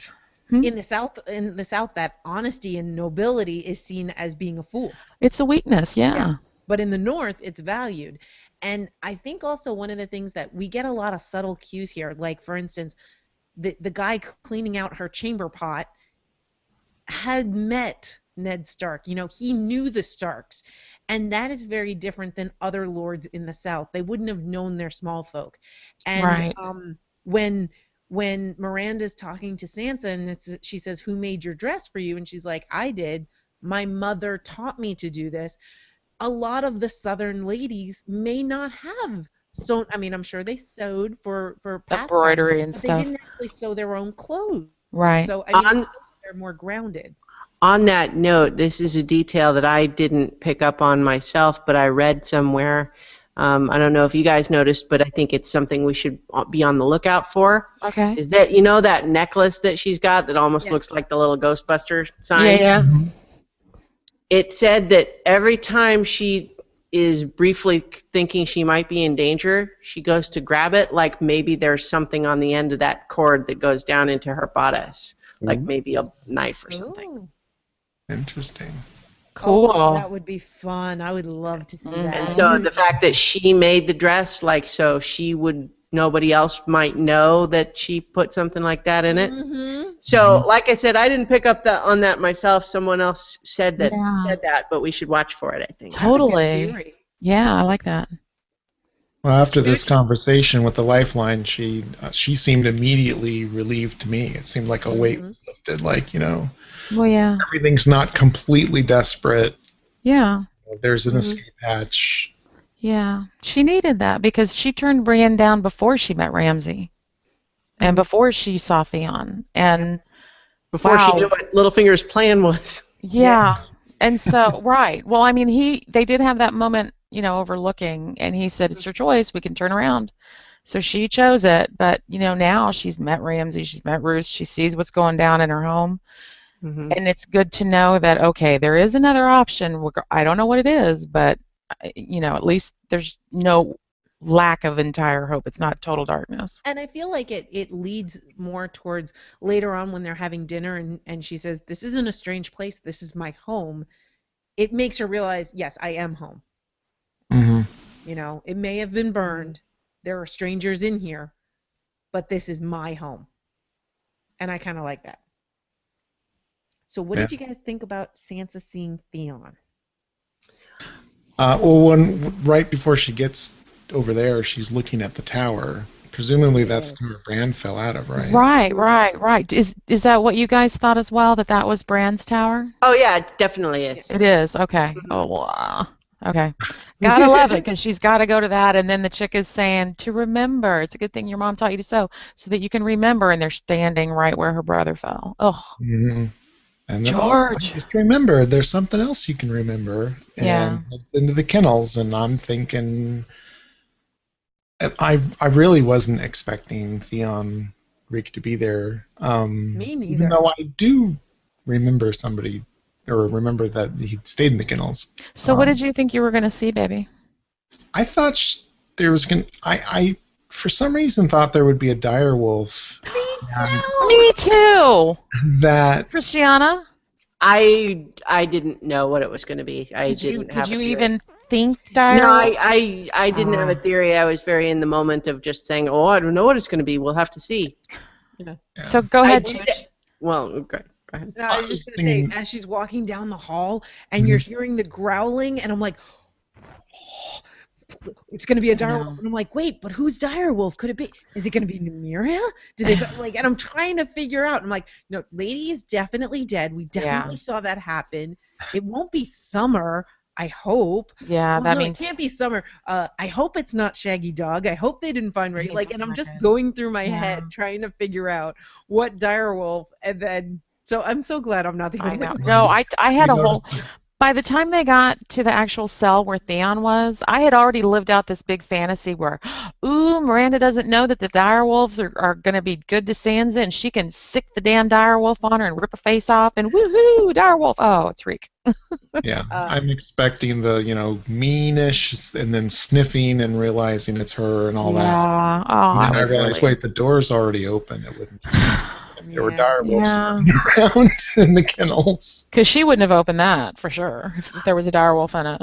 Anyone watching, please write into the Q&A and tell us what you thought was going to be at the end of that tunnel. Or if you're listening, you can send us an email or comment on the site, because I'm with Nutty. I need to know that other people went this crazy route. What I was actually thinking about was just feeling, Sansa should have insisted that Miranda accompanying her down there and not say, you go first, I'll wait here. That ruined the surprise? No, bullshit, come with me. Come on, Kennel Master's daughter. I don't know you. I'm not going to walk down past growling dogs. Yeah. You're going to walk first? Yeah. But this Sansa doesn't like to show fear, though. She does not like to show fear anymore, and Miranda is just egregiously manipulative. Yeah, I know, but at the same time, there's a difference, I think, between showing fear and taking a stupid risk, and this felt a little bit too much on the latter side to me. But that's a nitpick. But so it was basically my thinking was, is Miranda stupid enough to actually try to do something to Sansa? I know, right? That's what I was thinking about, and so I didn't even really think about what might be specifically. And then once I saw Theon, it's like, oh, obviously, that's obviously the right thing to happen here. And it's so cool just because as we talked about, it wasn't Sansa in the books. Yes. So having this confrontation, this is really the first time any of the Starks have been able to confront Theon since he betrayed them all and took Winterfell. And killed the boys. Well, yeah, I mean, they think it was They're still and saying it. I mean, yeah. Yeah. Still Well, they it was interesting though, and I think reckless on Ramsay's part to push that whole apology and lie thing, since both, Theon of course knows, but Ramsay also knows, and so does Roose, because Theon told them that it wasn't really Bran and Rickon. Yeah.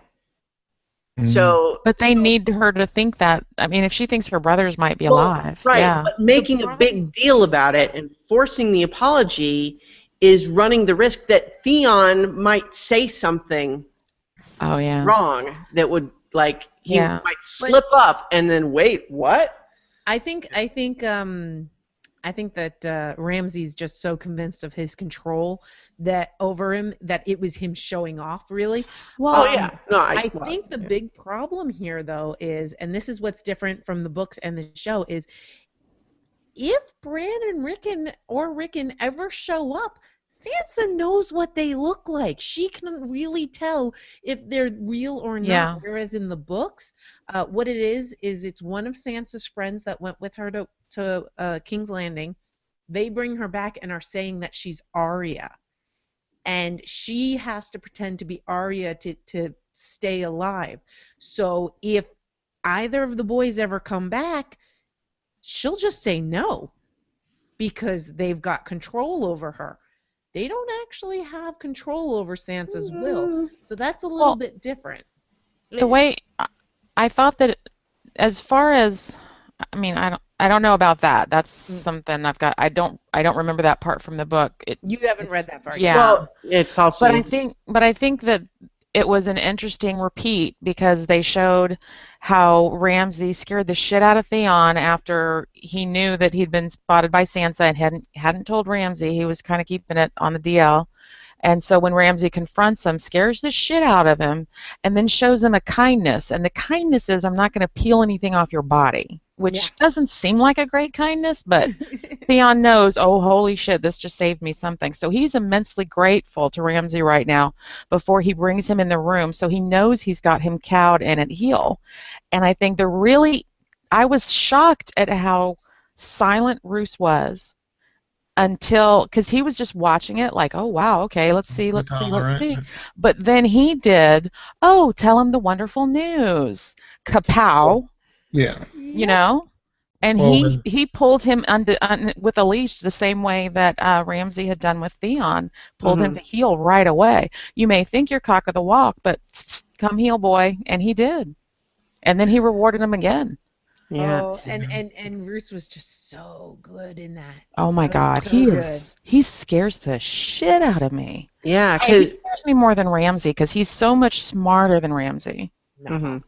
See, because that's where I was thinking Ramsay is overplaying his hand here because as much control as he's got over Theon, he has had Theon completely separated from anything that memories, but now he's living in Winterfell where he had grown up from being a little kid, and now putting him around Sansa and forcing him to dredge up things that he did at Theon. Making him I feel like it's risky. The smart thing would be to keep those two as far apart as possible, especially after hanging those bodies. Sorry, I saw the gears turning as he was trying to say it, and what I'm seeing is from the scene before, don't lie to me. Tell her you killed. Well, I didn't kill him. So do you not want me to lie, or that's the struggle I saw. But I think that the personality struggle was definitely there too. Maybe that's all they intended was that Theon Reek struggle. I was thinking do I lie or do I tell the truth? Well, I think he's been trained to just agree with anything that Ramsay says. That's what a good master would do. That's his truth, yeah. Right. Well, I want to say again, the acting that Alfie Allen is doing is phenomenal. Like, he may not have been my Theon, like what I imagined Theon to be, but as he's been Reek, I feel like his acting has His execution's been he's gotten strong. better as an actor throughout the show. Yeah, definitely. He's had to. I mean, they didn't. It was either keep up or be gone, because we know they'll swap out. We know they'll swap out actors. And in some ways, despite the fact that I think we were all on the same page of feeling like the torture was too much back when that was happening, it's also true that I think with less of that on screen, it would be harder to buy Theon behaving as Reek. It would be harder to believe that he was really that broken. Mm-hmm. Yeah. We believe it because we saw all that happen. Yeah. We've got Sheriff Bullock, his prediction in the tunnel. I did not expect Theon or direwolves at the end of the tunnel. I thought Miranda would try to sick dogs on Sansa or scare her via said dogs. Yeah. Because I remember the scene when she and Ramsay pursued that girl through the woods. Yeah, Oh, and she is the kennel master's daughter. Yeah, Mhm. like, so I that's kind of where my head was at too. Yeah. Total legitimate theories too, I mean, I also, like, I had so many ideas going through my head, but I was hoping for direwolves. Yeah. I was really hoping for direwolves. I should have known better because they don't like using them. Right. I can't wait till we see one again. I'm The sorry. pow that Roose gives, oh yeah, she's pregnant, and looks directly at Ramsay. Yeah. Boy. Yep. And then Sansa's little, like her little smirk on her face when she glanced at Ramsay, like, I know what this means because she survived the Red Keep. She knows what that shit means. Hooker growed up smart. So in the books, we get the same backstory that Roose tells, but it's more Ramsay. Roose had kids, I believe, if I remember correctly, and Ramsay killed them. I believe also that he had children. I don't remember if Ramsay killed him, but I wouldn't be surprised. Roose has come to the idea that any kids he had with Fat Walda, any sons, Ramsay would end up killing, but he was okay with that at that point because he felt that having too many kids from too many people would leave things in question, and you just end up with the same issue that's going on with the Iron Throne. Right. That he was afraid of fights over succession. He really, wanted his boys to take over, but once, Ramsay had them killed and he legitimized Ramsay, he realized, all right, this is just something I'm going to have to live with. Well, yeah, especially after Tywin just, bought it on the crapper. It's kind of like, yeah, this shit can backfire, especially as crazy as Ramsay is. Mm-hmm. Oh, can you read Sheriff Bullock's comment? Yes, I agree. That is priceless. Read it. Lord Bolton told us the lovely story of Ramsay's mother when he hanged her and raped her Jesus Christ. under the tree and contemplated drowning the baby. I kept saying to myself, okay, gross, that's gross. You're a gross person. Stop talking, please.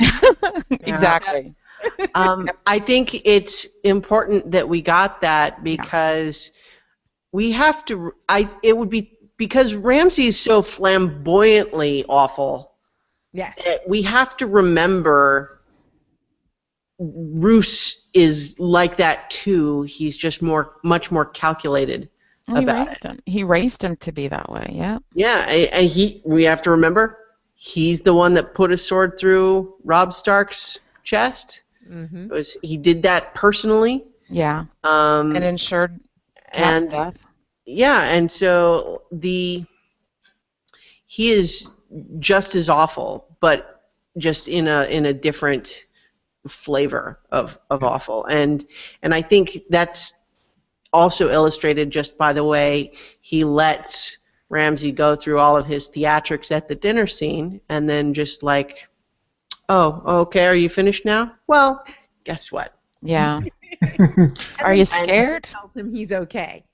Yeah, but yeah, and then and at the end though, kind of saying he does that really great speech of simultaneously, don't worry about it, but maybe worry a little bit. Yeah. Stay useful to me. Yeah. This was a very, very similar conversation that Tywin and Tyrion had when Tyrion said, "You always hated me, I was a monster," and you are my son, and all that, and Yeah. Mm-hmm. killed you. Specifically, when Tywin wanted Tyrion to do something for him, Yeah.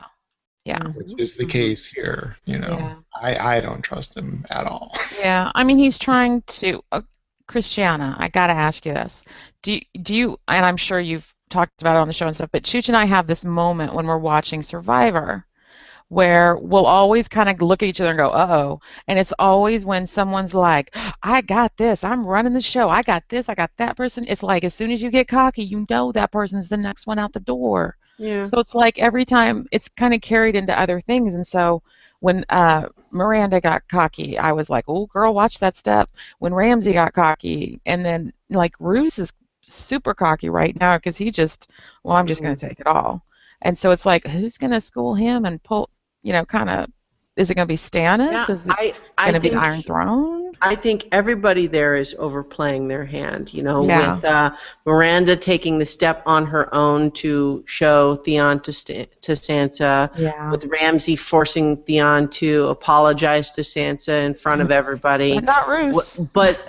And then I think even Roose is potentially underestimating what Ramsay might be capable of. He thinks he knows because he sees all of this stuff, but I don't think he fully appreciates how quickly Ramsay would turn on him if he felt like that's what he needed had to do. to, yeah. Yeah. I think in the books, Ramsay is much scarier than Roose. You get a little bit of insight into Roose through some Theon chapters, or Reek chapters, and you see that he's a lot more calculating, but he's less scary, and he kind of has some regret, yada yada. Not saying he's a good guy, he's just less scary than creepy McFucko. I like that one show, too. what I'm feeling right now is I feel like Roose is scarier than Ramsay in the show. Because he has the cold and calculating nature, I'm not seeing anything redeeming, and I see him just simply as a balance sheet and figuring out, okay, do this tick in the box here, this tick in the box there to get his goals, whereas Ramsay is really indulging into the pleasure that he derives out of causing people pain, and he feels like early Spike to me from Buffy, where it's impulse control issues, whereas in the books I feel like he was a lot more strategic. So it's kind of interesting. Like they're both bad people. It's really an interesting dynamic if you were to compare Ramsay Snow and Jon Snow, and just the different way that they've turned out based on Ned was so honorable and Roose is, he flays people for fun, and he almost drowned the baby. Right. I mean, he's a twisted fuck. And so it's like to see the contrast between them and how they could have turned out differently, and just by, their father deciding that they wanted to have a bastard running around, So it's like, like Ned did it out of honor, Roose did it out of greed. It was his bloodline. That's my child. I want to make sure my lineage continues. So I just, there's some interesting guys. I still find Ramsay scarier. Because Roose is certainly awful, but I feel like he's awful in a more predictable way, where as long as you can demonstrate your value to him, you don't have to worry about him killing you just because he's bored. True. Whereas Ramsay, I feel like you can't necessarily even guess what's going to piss him off today or entertain him tomorrow. And so that's scarier to me. No, I can definitely see that. I think more of it in the grander scheme, whereas I think you're right. To anyone in Ramsay's immediate area, he's definitely the scariest because impulse control issues. But to the grand scheme of things, I think in the show, Roose is scarier, and in the books, Ramsay is scarier.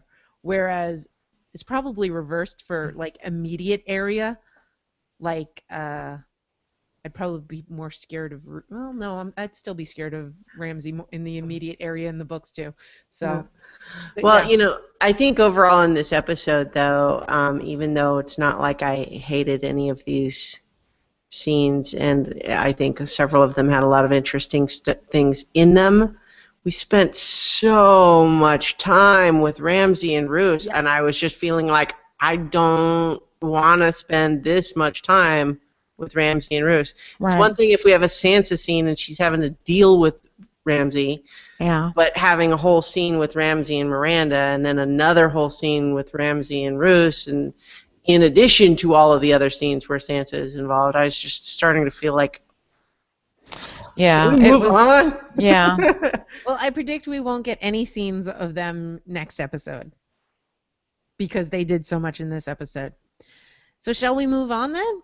I just quick question: who thinks that Ramsay's going to try to trip Walda now and take out his competition? Nah, you don't have to vote. I think he's gonna, or Miranda. He'll get Miranda too.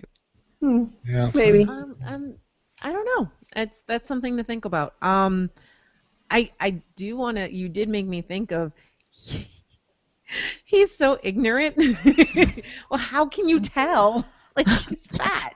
It's like, dude, there's other ways than a belly. Like, what is wrong with you? Do you not understand where babies come from? This is the guy that raped his girlfriend earlier in the show. I mean, he's just being, being a child about everything. Being sulky and insulting. Petulant, yeah. Yeah. And you gotta feel for Walda. I mean, talk about being stuck in a situation you can't get out of. She doesn't have the lifelines, she's just, this is it. And it doesn't seem like Roos is abusing her, at least. Yeah. Do Well, you think she seems unhappy? I think she's too dumb to realize what a bad situation she's She in. didn't even remember it was Sansa's fucking house they were sitting in, for God's sake. Oh. God bless her little pea-picking heart, I swear. True. I thought she's just, trying to make the best of a bad situation. I'm sure that's which there, may too. be a better situation than she had at the Twins, even. You can't be that stupid. Yeah, she was living like a one of Craster's wives. Yeah, it was pretty nasty there. Well, and also, like, she probably never expected to be one of the people who would get married to someone important. And you have to remember, Roos literally only picked her because he was promised whoever he chose, their weight in silver, so he picked the fattest one. Yep. Baddies win, yay! Yeah, I'm I worth feel more like... than a skinny bitch. I went to the aquarium a couple of weeks ago, by the way, and they had this scale, and you can find out how much you were worth your weight in tuna. I was kind of happy. I was like, I'm worth more than all y'all. But silly tangent. No, it's cute. I feel like in the books we get a little more about Fat Walda, so we know like her disposition and we know how dumb she is. But in the books, she's pretty happy and she really loves Bruce. She loves him because he does treat her really nicely. But in the show, I don't know how much that we see of that.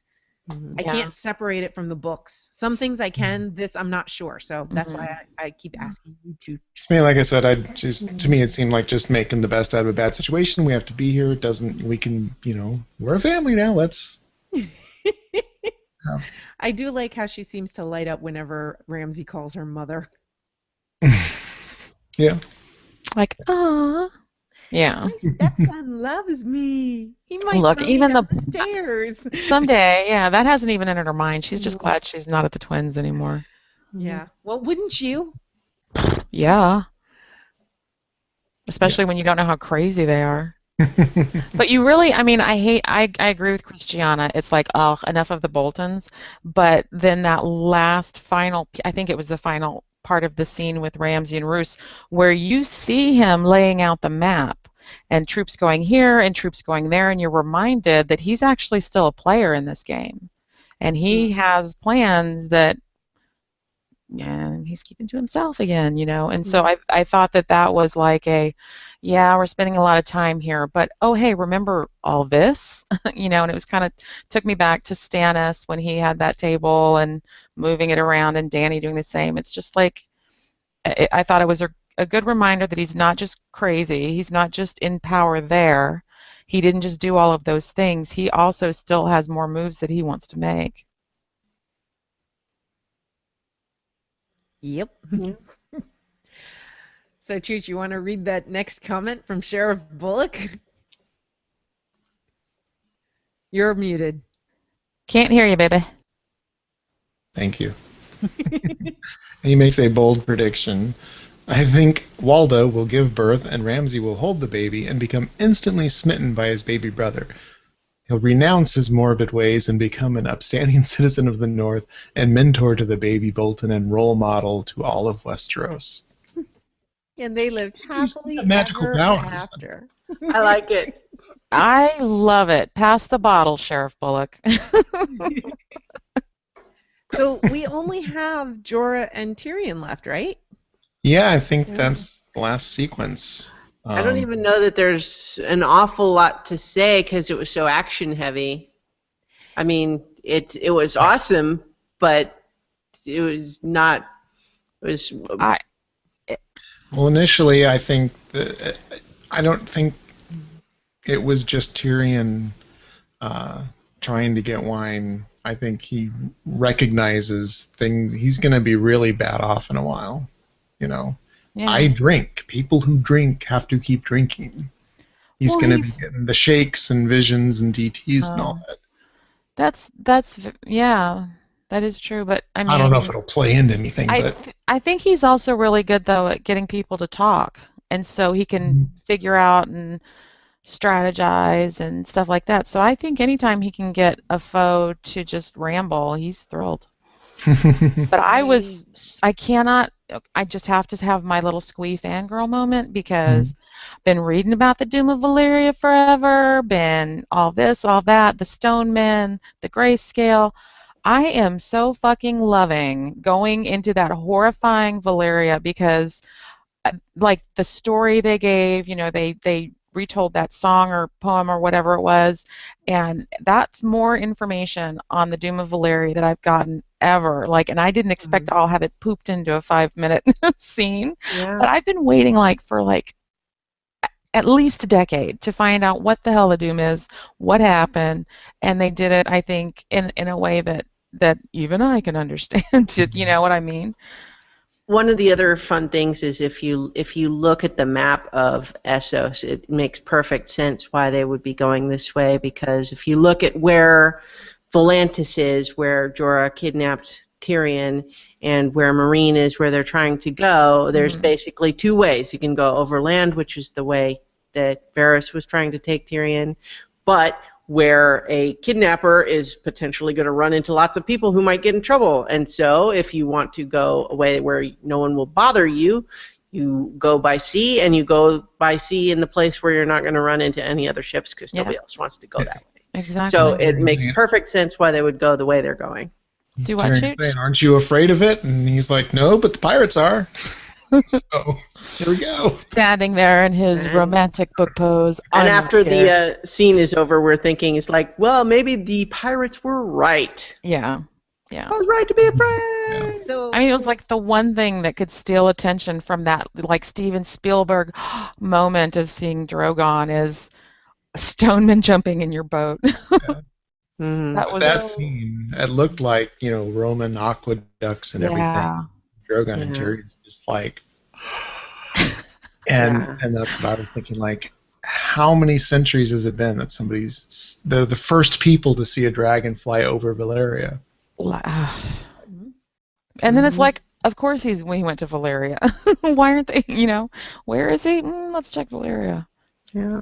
So this entire scene is another one of the scenes that gets super duper bonus points for me. The whole thing is wonderful, in my opinion. They kind of combined Valyria and the Rhoynar together. In the books, we actually get both places separately, but that's okay. It works much better for film. And when they start telling the story together, it just started to sent chills down my spine. And then as they're talking, you see over Tyrion's shoulder there's somebody peeking their head out, and it's blurry, so you can't make it out because of the way that the depth of field on the camera is, right? And he pops his head out, and then he pops back, and you're like, and I'm sure I only noticed that on first viewing because I was waiting for it because I knew it was coming. And then when the stone men are on the bridge, and they jump down, and there's the whole fight and everything, and I know that Tyrion's gonna go over, and everything happens, and it's just I knew what was coming, even though it's different people. I knew what was coming. You hoped you knew what was coming. I still had chills. I felt my breath in my throat. Yeah. I was entirely swept up in the moment. Oh, and even before that, when they watched Drogon fly overhead. And Tyrion sees a dragon for the first time. But and then Jorah's like, whoa, he got big. I better be nicer to him. So good. Like, this scene, the rest of the episode could have sucked, and this whole series of scenes would have made it worthwhile. Yeah. In my opinion. I think we also have to give the show a lot of credit for laying so much groundwork for us in terms of grayscale and what it does to people left untreated, both to set up the stone men as being super scary and for us to understand why don't let them touch you. And then also when we see Jorah with a patch on his arm, we know how serious that is. So and we know all of that because the show has spaced that information out and given it to us a little bit at a time so that we know all that we need to know in this sequence without them having to slow down the action. Exactly. Beautifully executed. And I have that fake out fade to black though. I thought the episode was ending right there. I thought it was going to end right there. And I literally held my breath. It can't be over. And then I was like, oh, we still got tons more. I am not even really complaining exactly, but I'm still going to call shenanigans on where Tyrion wakes up. It's like, okay, they go overboard in the middle of a foggy river and wake up on a sunny beach where it looks like it's got to be miles away. And I'm thinking, what? And when Jorah looked back, I was like, he just swam that after the fighting. And with Tyrion unconscious and half drowned? You're heavier than you look. He grew up around White Harbor, you know. He used to swim in the north. He's got endurance training, man. Okay, here's the thing that I want to call shenanigans on, and if we have any science-minded folks that can answer this, feel free, because I'm thinking it has to be a magic issue, because don't let the stone men touch you. Don't let the stone men touch you. Oh my God, the stone men somehow touched him, even though he had all this garb on and his bracers and shit. But I'm like, why is it different to swim in the water where all this like grayscale and stone man stuff, all these cooties and DNA are running around, and they can swim in it, and Tyrion's fine. He doesn't have any of it.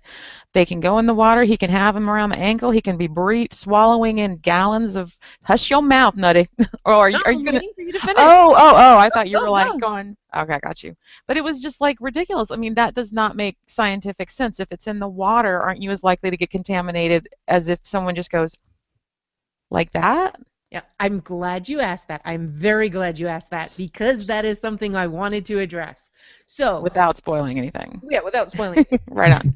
Grayscale is a lot like leprosy. I mean, they even have a colony where you send people off to live with it and die with it. In the books, even going in the water is risky. As Tyrion and his party are going through that area, they tell him not to let your hand go in the water. Don't. Be careful, be careful. Nobody really understands the spread of grayscale.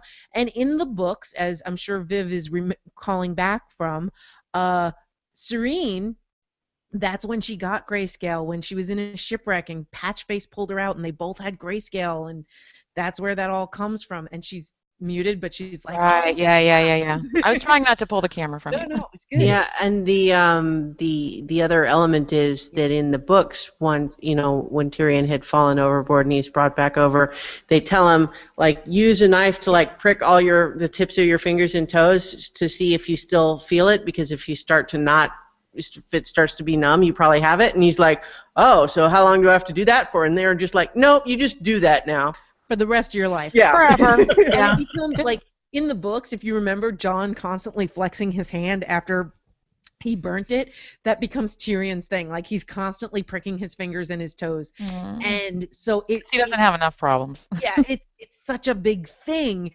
So I'm so glad that you brought that up, because there is a reason behind it. And Okay. you are right. You are 100% right. It's just as dangerous. And the person who jumped in to save him ended up like Jorah with some grayscale and keeping it secret. And yeah.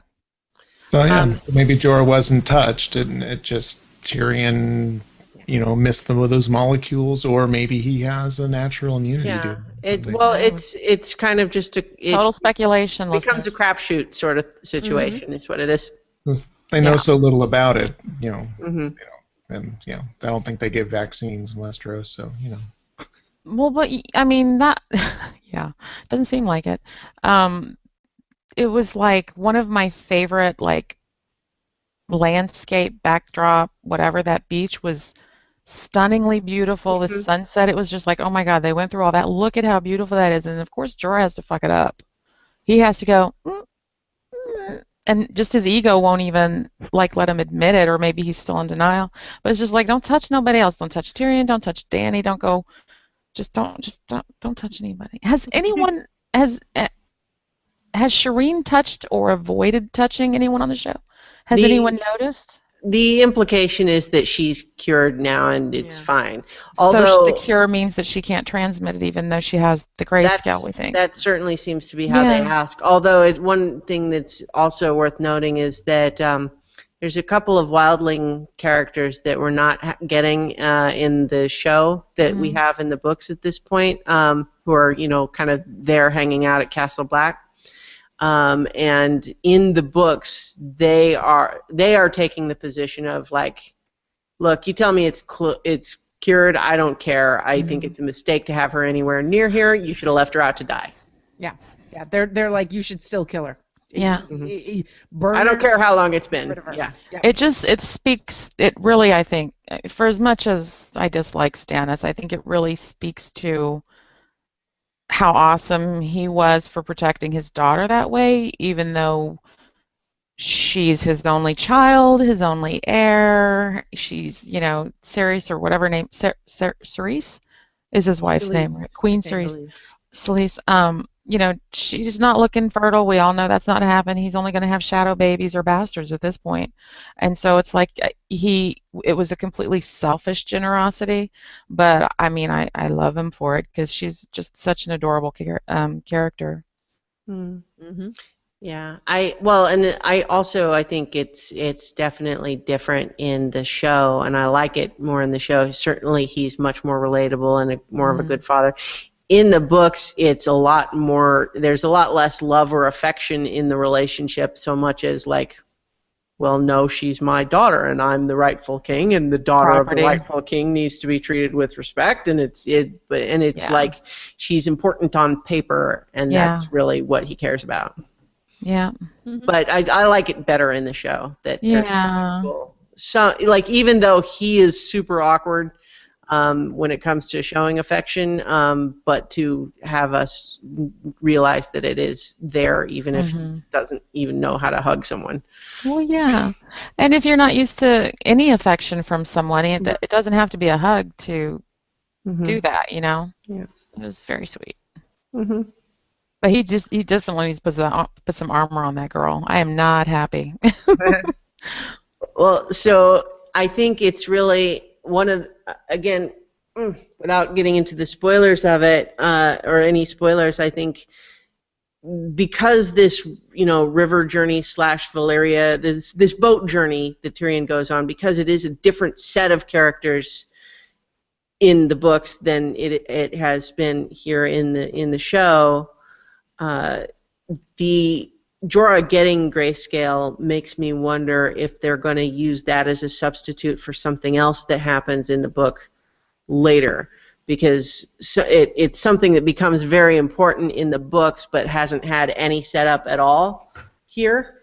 And with the amount of setup that they've given grayscale, they may be planning to swap that in for another thing that happens in the book, I'm thinking.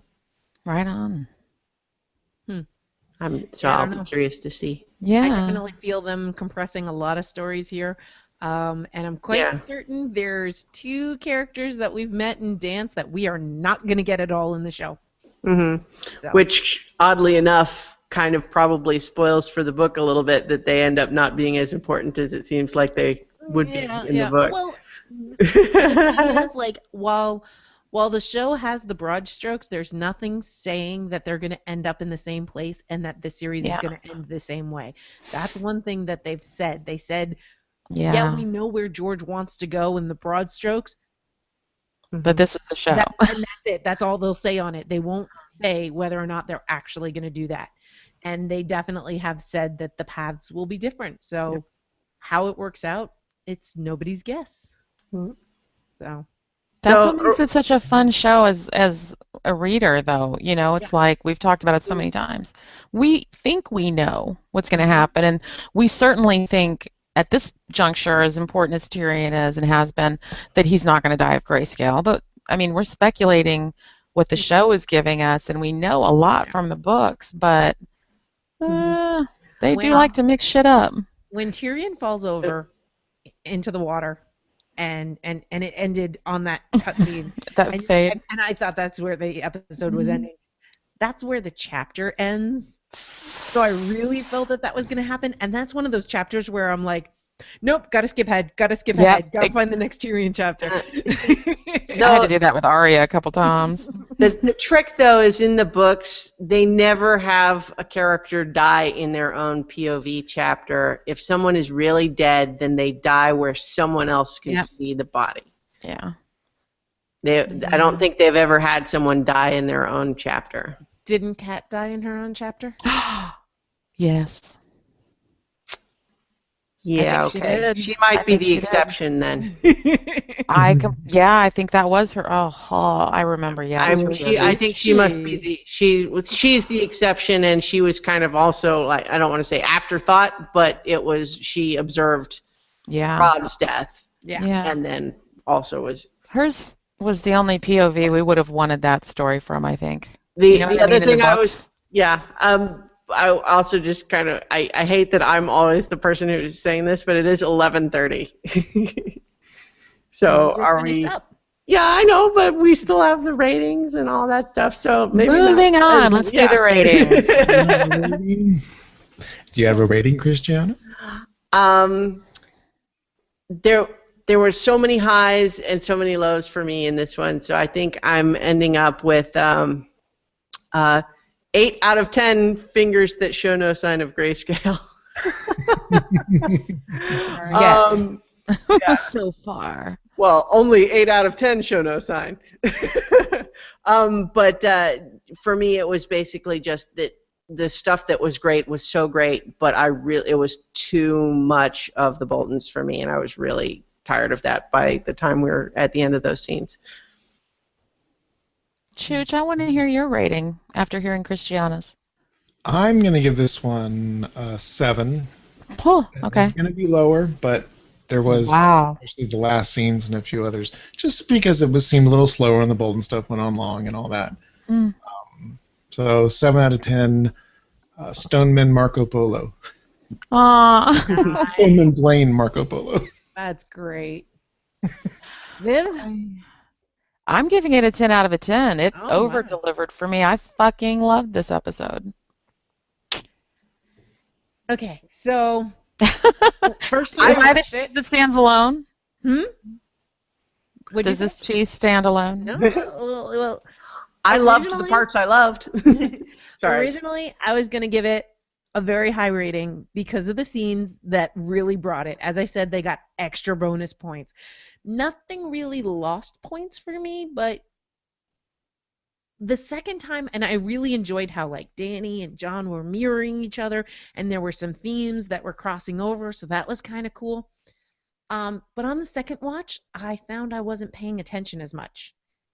And I think that there was so much good in this episode, but they must have like shifted some story from another episode in there, and it kind of got disjointed.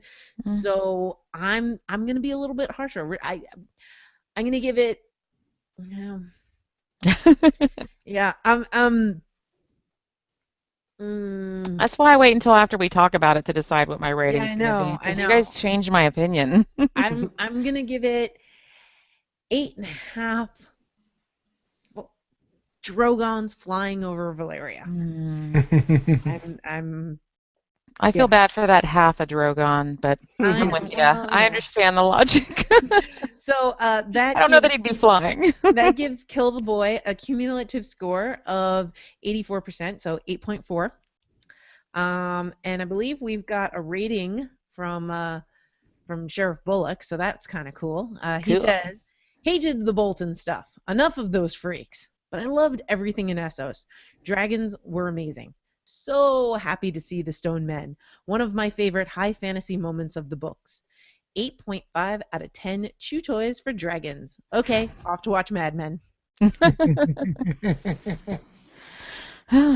Yeah, he and I are on the same page there, and we kind of talked about this, but just like the parts that I loved, I really loved. Yeah. But I disliked some of the Bolton stuff enough that I would have, if not for the other parts being so awesome, I would have been down more like around a 6.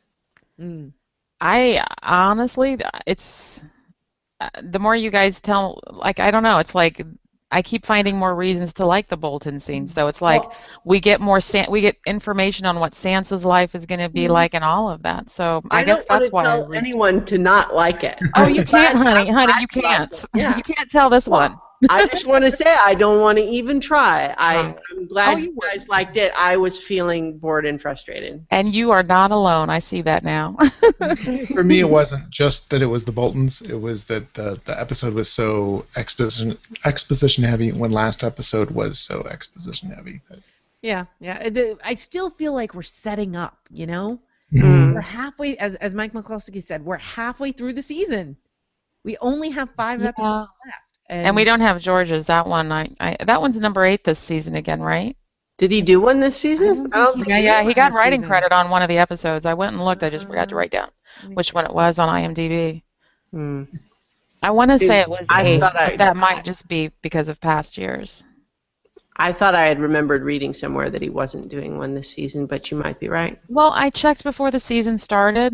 I went through IMDb and looked at the names and looked at the writing credits because I was curious, and so maybe they've amended it since then, and he didn't actually write one, or blah. I don't know. That may be it, and he may just still be in the writing, credited as writing because he's the creator. He wasn't on other ones though. Yeah. He wasn't on other ones, so that was why that one stood out to me because I thought to look for that. Yeah. So it may be an old credit then. What's up next, Choochie? The contest, and I think that may be a technical problem after all because I only have my submission. What? No. You get my 3 again? I've gone through my spam folder info and all mail, and you went to BTW though, right? Because I thought I saw him in there. I thought I saw something in there. I was looking up something today. I'm gonna look because I know I voted. Christiana reminded, I jumped. I didn't get the link for where it was because Can we put a link like somewhere on the main page where it is?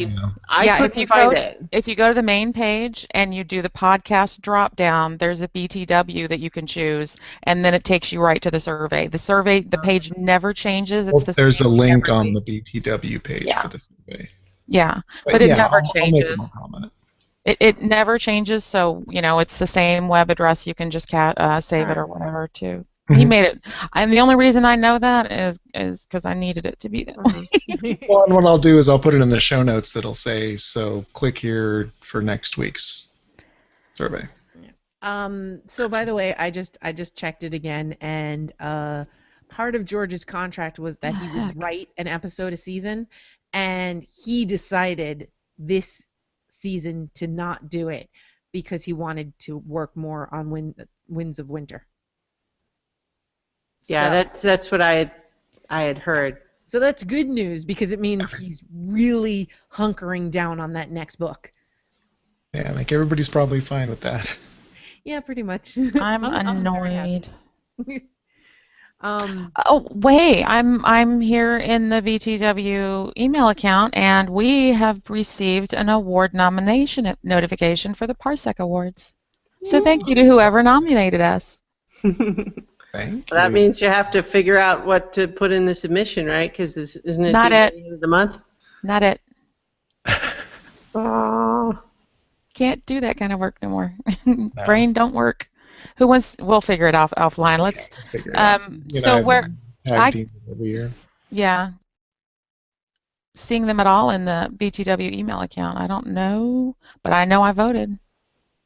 Well, how many did you vote? I Like voted 3. Huh?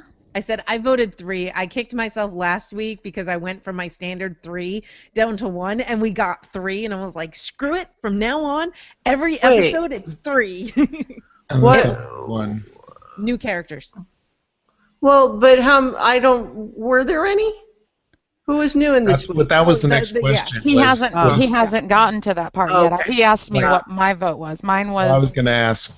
11,000 because I knew I was going to go over anyways. Like, I got to vote quick. He's got my vote. I did mine. 11,000. I knew. I mean, come on. Yeah, I don't think we got anyone new, right? Yeah, I would have guessed 3 if I had sent it in, but I don't think there were any new ones this time. Yeah, I don't think so. So it was a big dud. Yeah. But, Chooch, I think you should go ahead and count because we do have. Wait, oh, nope, that's not this week. Never mind. Ain't nobody. I thought you were going to have to count after all. You're off the hook, baby. Or who was counter? Christiana was the count. I just know it wasn't me anymore. Bless you guys for that. Well, new characters is a little easier. Yeah. Yeah. For sure. All right. That's everything. That's Made it all. to the list. All right. Go to bed at a semi-reasonable time. Not when your alarm's set for 5:30.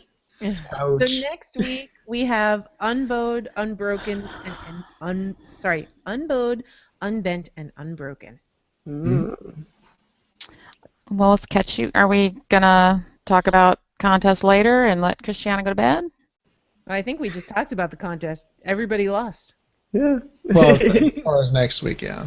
So far we've decided to keep rolling with this because it's easy. Christiana didn't vote, but she would have because she was the trigger for me. So are you going to give us another week, Chooch, or are we? Oh, gotcha. Because I heard. As how the system was broken, I don't think it's a fair assessment this week, so I'm going to fix it. Yeah. And if you don't fix it, that's okay because you've been busting your ass for that. No, he's been working really hard for Baltimore and on no, I wasn't. You know me. No argument. You know, it'll work or it won't. You're busting your ass, and I appreciate it, and I know everybody else does. So it's okay if it doesn't work because half the time we don't remember to do it. All right. All right. Oh, double clicks. Great. So, thanks everybody for joining us as usual. As usual. Strange it is late. We'll see you next week where we'll strive for the more on time for the live folks. Yeah, we'll do the updates before. But thanks for joining. Talk to you soon.